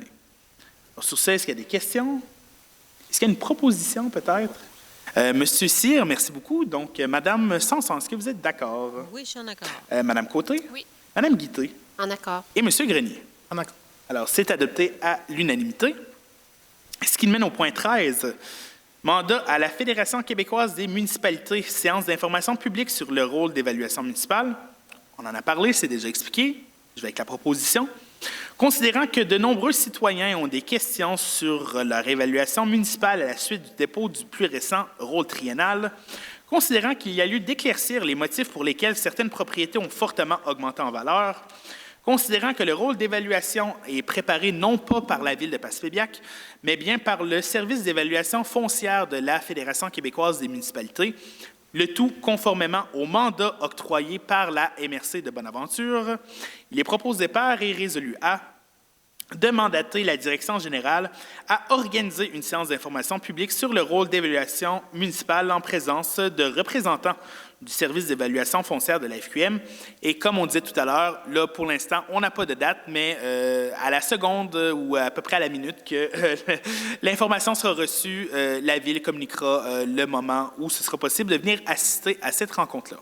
Si bien sûr les membres du Conseil sont d'accord pour adopter la résolution, alors ça prendrait, moins qu'il y ait de commentaires, une proposition pour aller de l'avant. Je propose. Madame Sanson, merci beaucoup. Monsieur Cyr, est-ce que vous êtes d'accord? Je suis d'accord. Oui.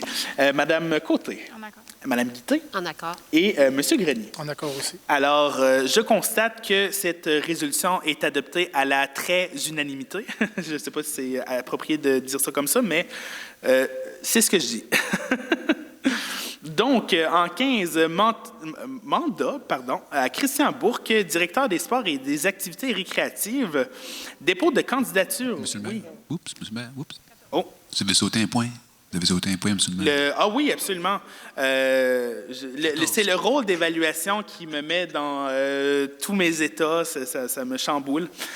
Donc, effectivement, 14, c'est un point très intéressant parce qu'on parle de logement et c'est très important, en effet. Merci de m'avoir remis à l'ordre. Et rappelle comme quoi un examen à l'optométriste, c'est plus que bien vu. Donc, 14. Mandat à un évaluateur agréé à obtenir les services pour une évaluation marchande d'un terrain visé pour un projet de logement. Donc, comme on discutait, dans la stratégie qu'on a présentement sur la table pour le logement, il y a les rénovations de HLM. C'est autorisé. Le projet de logement de 24 logements sur la rue Mal-des-Mées, on vient de passer les résolutions, c'est très bien avancé. Et là, il y a un projet qui est à ses débuts, qui est un projet potentiellement de 24 logements avec la Société du patrimoine de l'Est, aussi appelée Société de développement de l'Est ou CEMETIS, là, tout dépendamment c'est quoi le rôle de l'entreprise à plusieurs noms. Et en fait, c'est un organisme à but non lucratif qui fait du logement dans l'Est du Québec, qui est très intéressant. Et je dirais même que ces gens sont très performants là, pour avoir eu plusieurs rencontres avec eux. C'est vraiment très bien le travail qu'ils font. Alors, on est en pourparlers avec eux là, pour monter un nouveau projet de logement abordable sous le même principe que celui de la rue Mal-des-Mées. Cette fois-ci, dans le secteur sans doute du CLSC. Alors, on a identifié un numéro de lot qu'on aimerait acquérir et avant de mettre un prix sur la table, bien, on veut avoir les services d'un évaluateur agréé pour savoir combien offrir et qu'est-ce qui est le prix juste.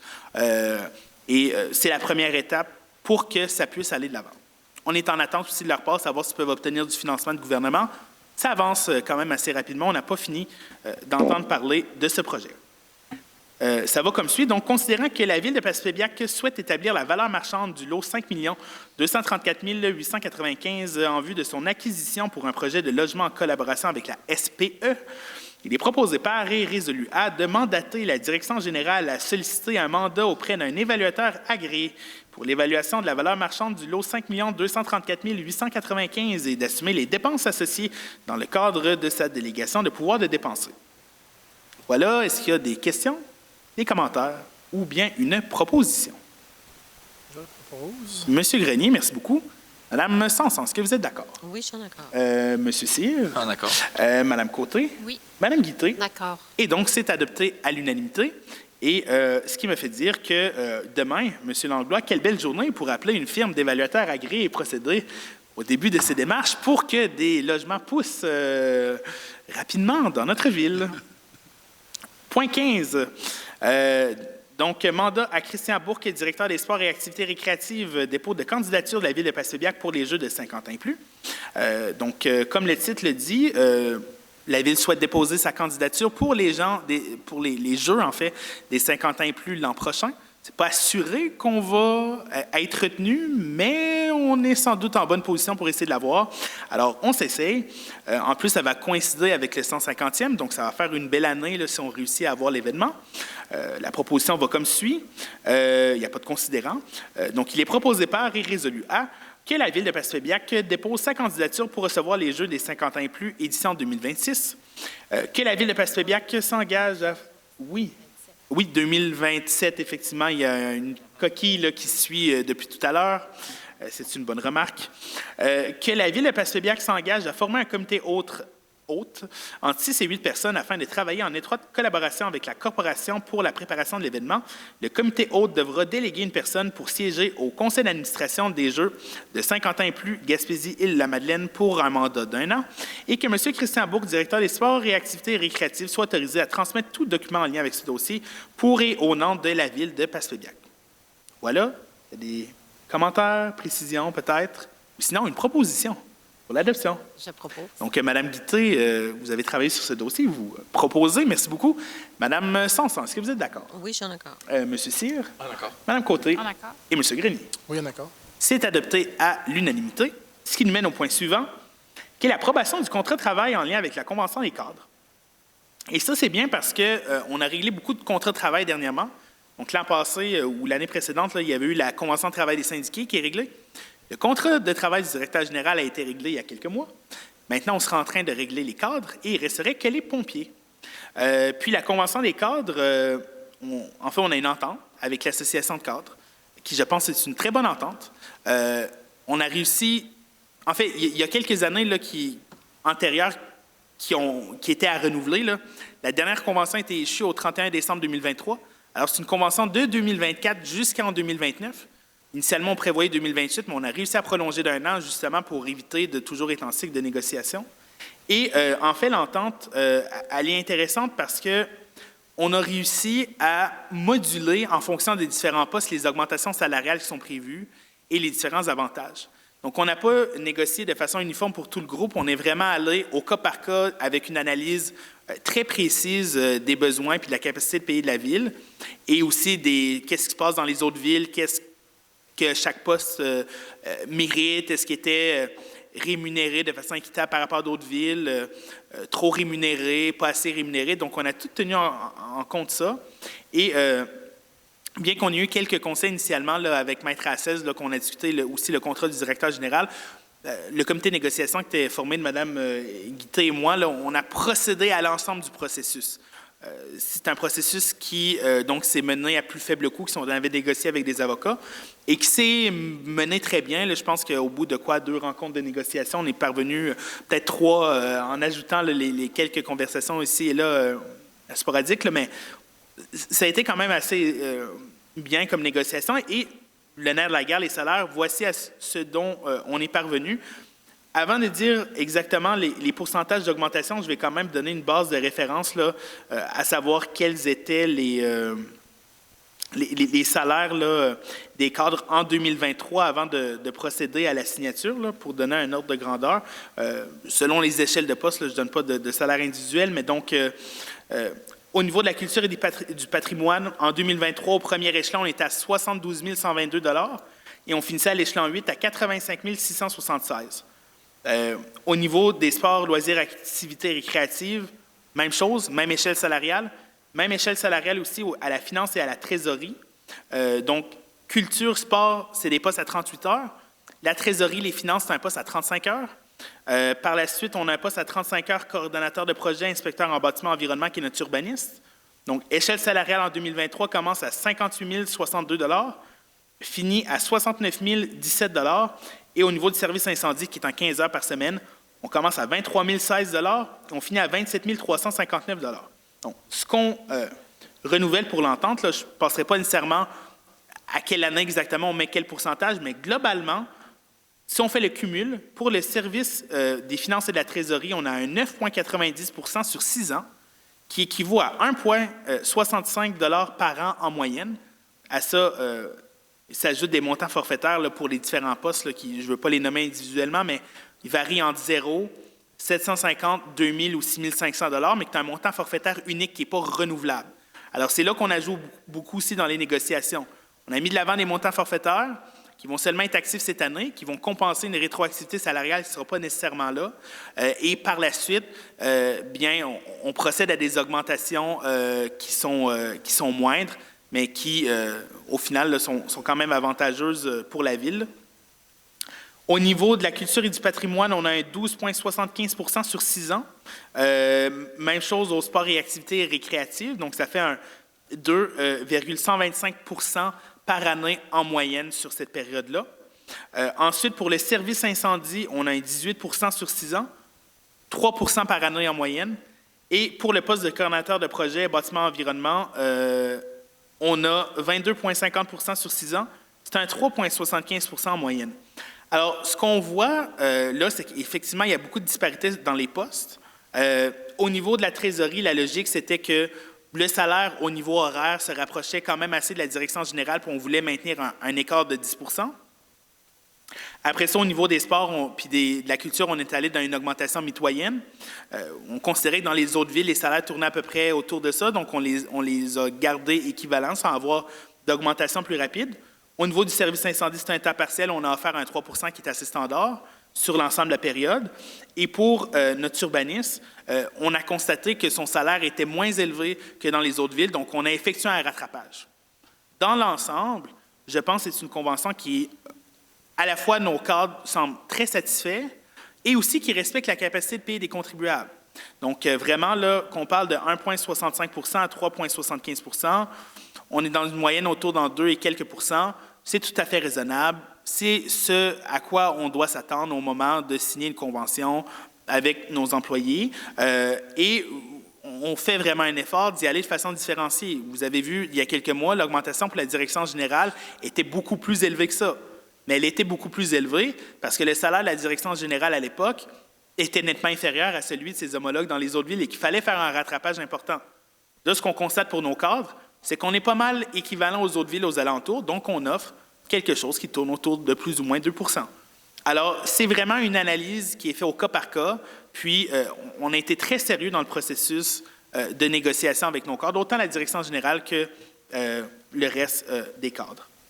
Quelques modifications aussi dans le contrat par rapport à un peu plus de congés mobiles, un peu plus de vacances, quelques modifications par rapport aux cotisations REER également.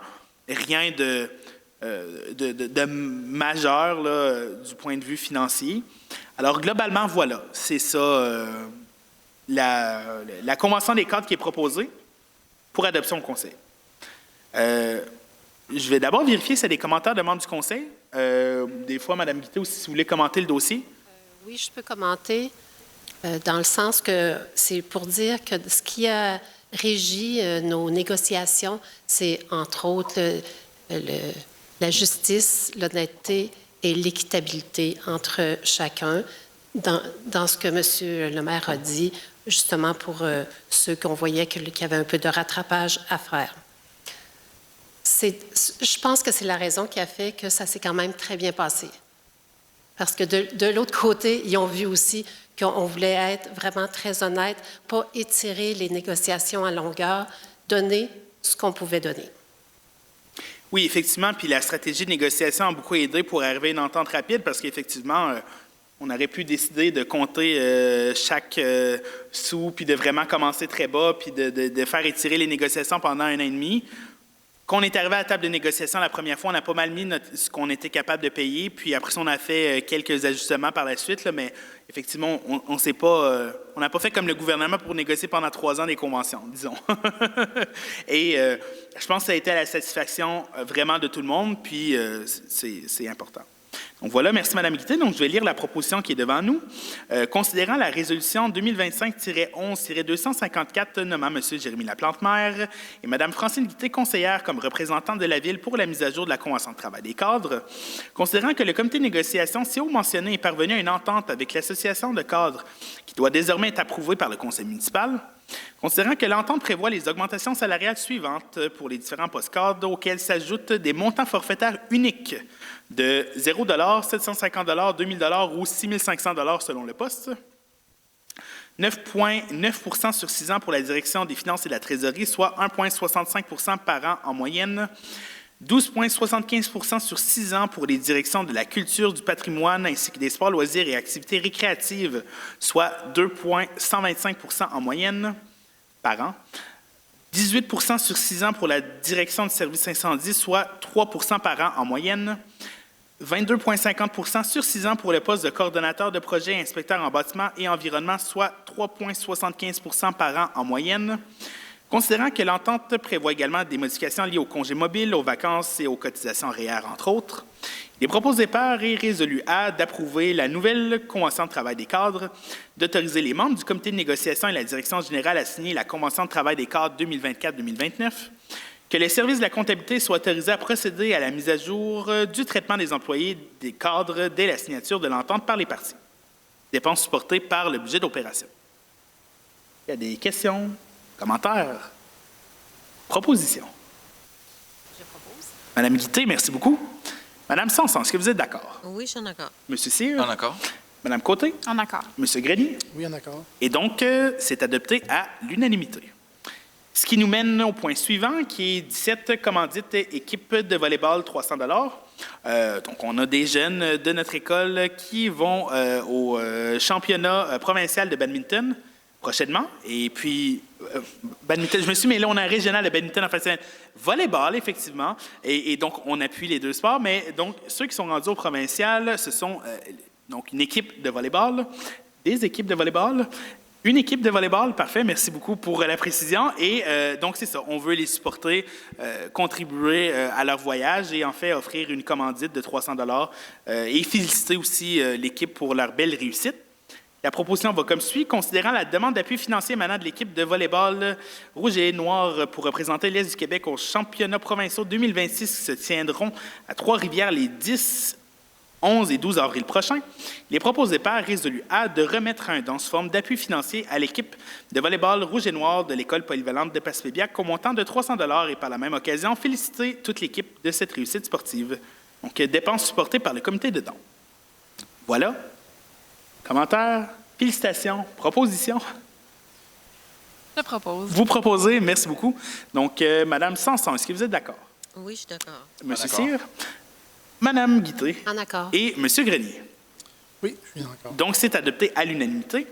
Ce qui nous mène au point 18, qui est le tournoi de pickleball première édition. Il y a un événement de pickleball qui s'en vient. C'est un tournoi. Et puis, le but, c'est d'offrir les espaces là, gratuitement pour tenir l'événement. Ça va comme suit. Considérant que la Ville a reçu des membres du comité de tournoi de pickleball de Passepébiac une demande d'appui afin de les aider dans la planification de l'événement mentionné en titre, considérant que l'événement sera présenté le samedi 2 mai prochain sur les 2 plateaux du gymnase de l'École polyvalente de Passepébiac et prévoit accueillir des participants en provenance de l'ensemble du territoire gaspésien, considérant que l'événement fait la promotion de l'activité physique et du bien-être par le sport et rejoint de plus en plus d'adeptes dans notre communauté, considérant que les responsables de l'événement feront la gestion technique et financière de façon autonome, il est proposé par et résolu A que la Ville de Passepébiac octroie pour la première édition de l'événement une aide équivalente à une gratuité totale des frais de location des gymnases pour la durée de l'événement, donc appui financier supporté par le comité de dons. Et là, le gymnase, vous direz, c'est pas une installation directement de la Ville, mais on a des ententes là, qui font en sorte que ces plateaux sportifs-là font partie en quelque sorte de notre tarification. Et donc, c'est pour ça que ça passe par nous pour la gratuité. Je pense que c'est... Oui, M. Grenier? Moi, je crois que, en tout cas, on va voir, là, mais je crois qu'on doit appuyer réellement cette demande-là parce que, évidemment, tantôt, on a adopté une résolution qui va être déposée pour les Jeux de 50 ans et plus. Le pickleball est une discipline qui est enregistrée au niveau des Jeux de 50 ans. Donc, si on obtient les Jeux, ces gens-là vont avoir une expertise, une expérience déjà d'organisation qui pourra possiblement se joindre à l'organisation des Jeux. Fait que, dans ce sens-là, moi, j'en ferai la proposition. C'est bien vu, effectivement. J'accueille votre proposition et j'en profite pour mentionner que la rumeur dit que notre directeur général est un joueur redoutable de pickleball. Alors, peut-être qu'on aura un illustre compétiteur. Redoutable est un mot très fort. Bien, ça, c'est moi qui utilise le terme. Hein, Merci pour le compliment. Et je ne pense pas que je serai un joueur redoutable de pickleball. Donc, c'est pas ma force, la coordination de mouvement. On devrait essayer. Je mets mon droit de veto sur cette proposition. Non. Donc, je rappelle le conseil à l'ordre, je ne jouerai pas au pickleball et j'accueille une proposition, donc c'est le temps de voter. Alors, Madame Sanson, est-ce que vous êtes d'accord avec cette proposition? Non pas que je joue au pickleball, mais d'approuver la gratuité. Je suis pour les deux. Pour les deux, d'accord. Monsieur Cyr? En accord, parfait. Madame Côté? Ben, c'est nous qui oui, décidons. Absolument. Oui, c'est nous qui décidons, fait qu'on peut... Ouais. D'accord pour les deux aussi? D'accord, oui. Madame, et vous avez proposé. Donc, voilà, c'est déjà fait. C'est adopté à l'unanimité. Et avant qu'il y ait des affaires nouvelles par rapport au pickleball, je passe ce point-là pour arriver à la période de questions. Alors, si vous avez des questions, vous pouvez de nouveau prendre le micro. Voilà, la parole est à vous. Bonsoir. Bonsoir. Oui, mais je vais vous envoyer une petite flèche, là. Parce que ça avait été équitable entre vous autres. Vous voyez ça a l'air, je sais pas. Puis envers nous autres, l'équitabilité, comme Gilles disait tout à l'heure, au point de vue, en tout cas, vous comprenez ce que je veux vous dire, là. En tout cas, c'est une petite flèche, là, on va dire. J'espère que ça ne rentrera pas d'une oreille et que ça ne sortira pas par l'autre, là.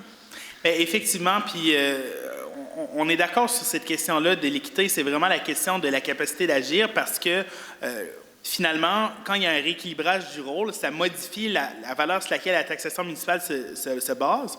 Donc, nous, on diminue le taux.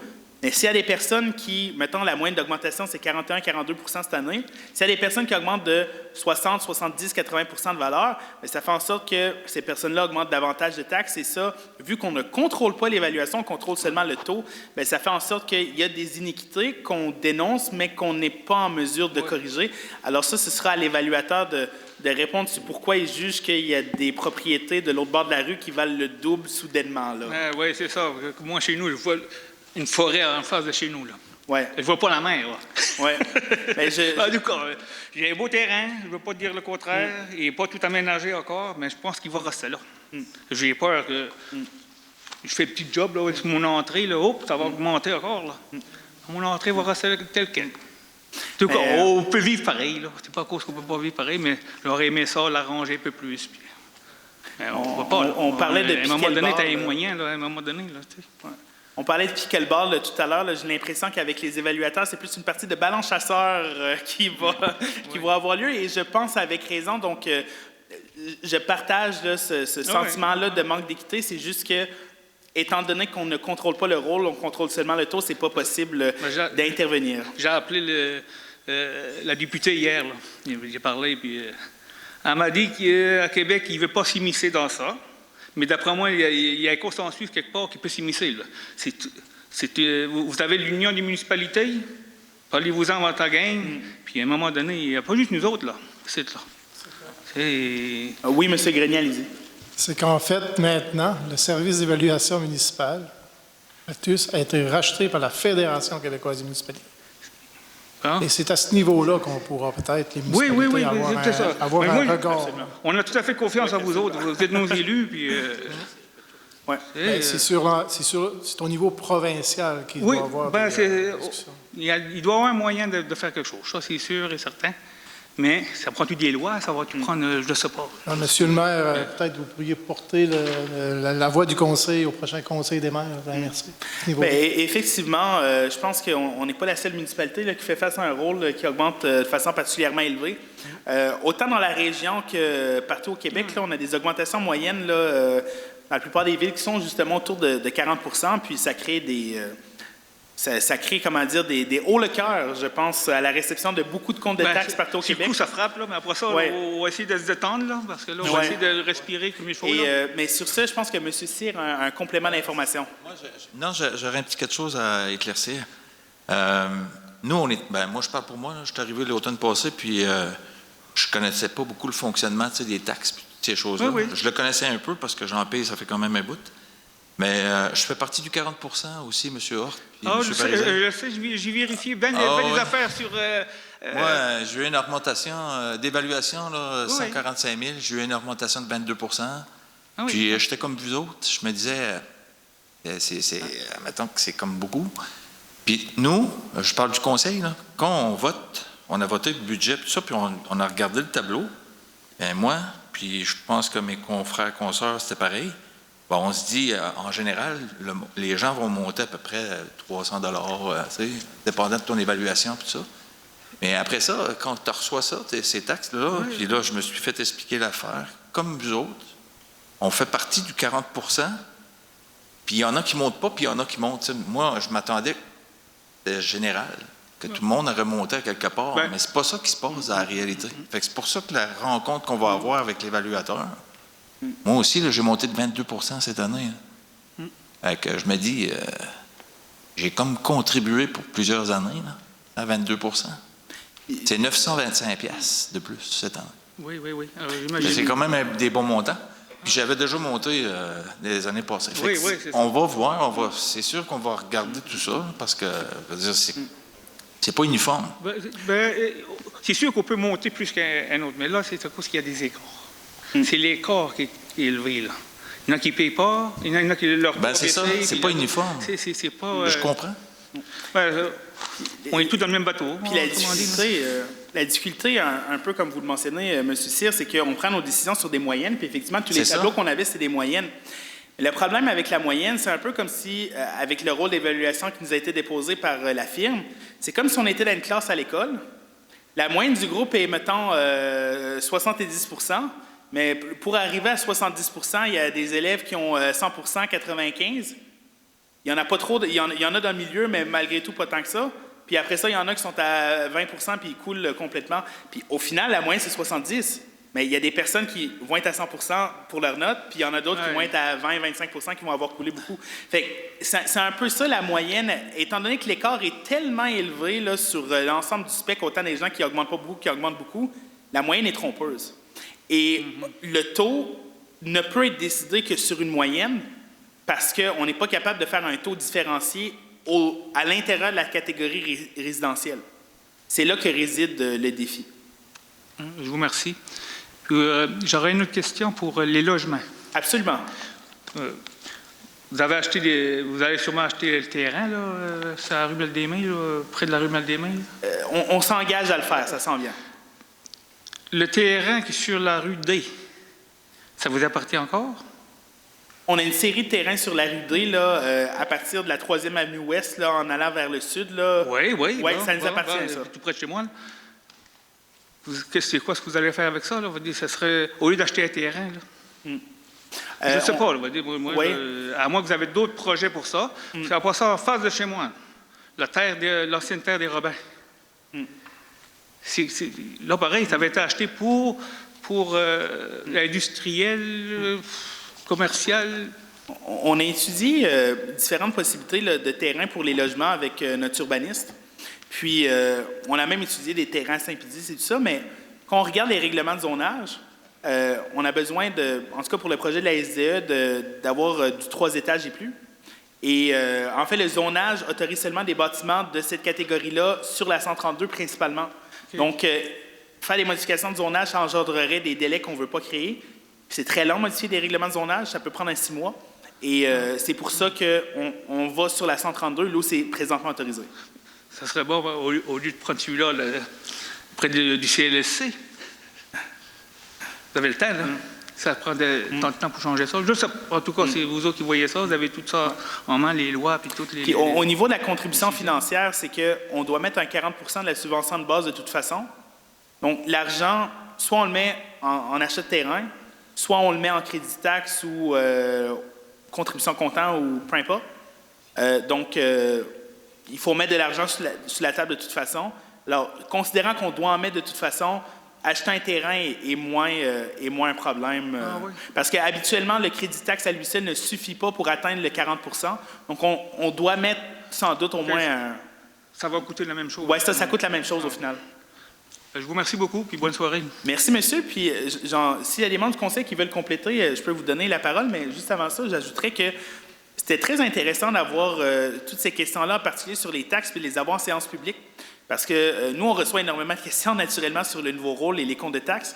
Puis de pouvoir l'expliquer devant la caméra, ça nous permet de rendre l'information disponible au plus grand nombre et le plus facilement possible.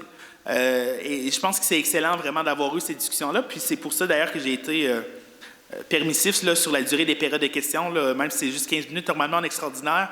Je pense que ça a valu largement la peine, puis je remercie toutes les personnes qui ont participé. Sur ça, c'est les membres du conseil qui veulent commenter certains dossiers? Non, ça va bien. Tout est beau. Est-ce que, j'en profite, d'autres membres du public qui voudraient poser des questions des fois? Laisse encore l'opportunité. Et s'il n'y a pas d'autres questions, bien, je vous remercie. Et ça nous mènerait au point 21, qui est la levée de la séance. Il est 20h52 et ça prendrait une proposition pour lever notre séance extraordinaire. Je propose. Oui, Madame Côté, merci beaucoup. Madame Sanson, est-ce que vous êtes d'accord? Oui, je suis d'accord. Monsieur Cyr? D'accord. Madame Guité? Je suis d'accord. Et Monsieur Grenier? En accord aussi. Donc, il est décidé à l'unanimité de lever la séance. Il est 20h52. Merci et à la prochaine.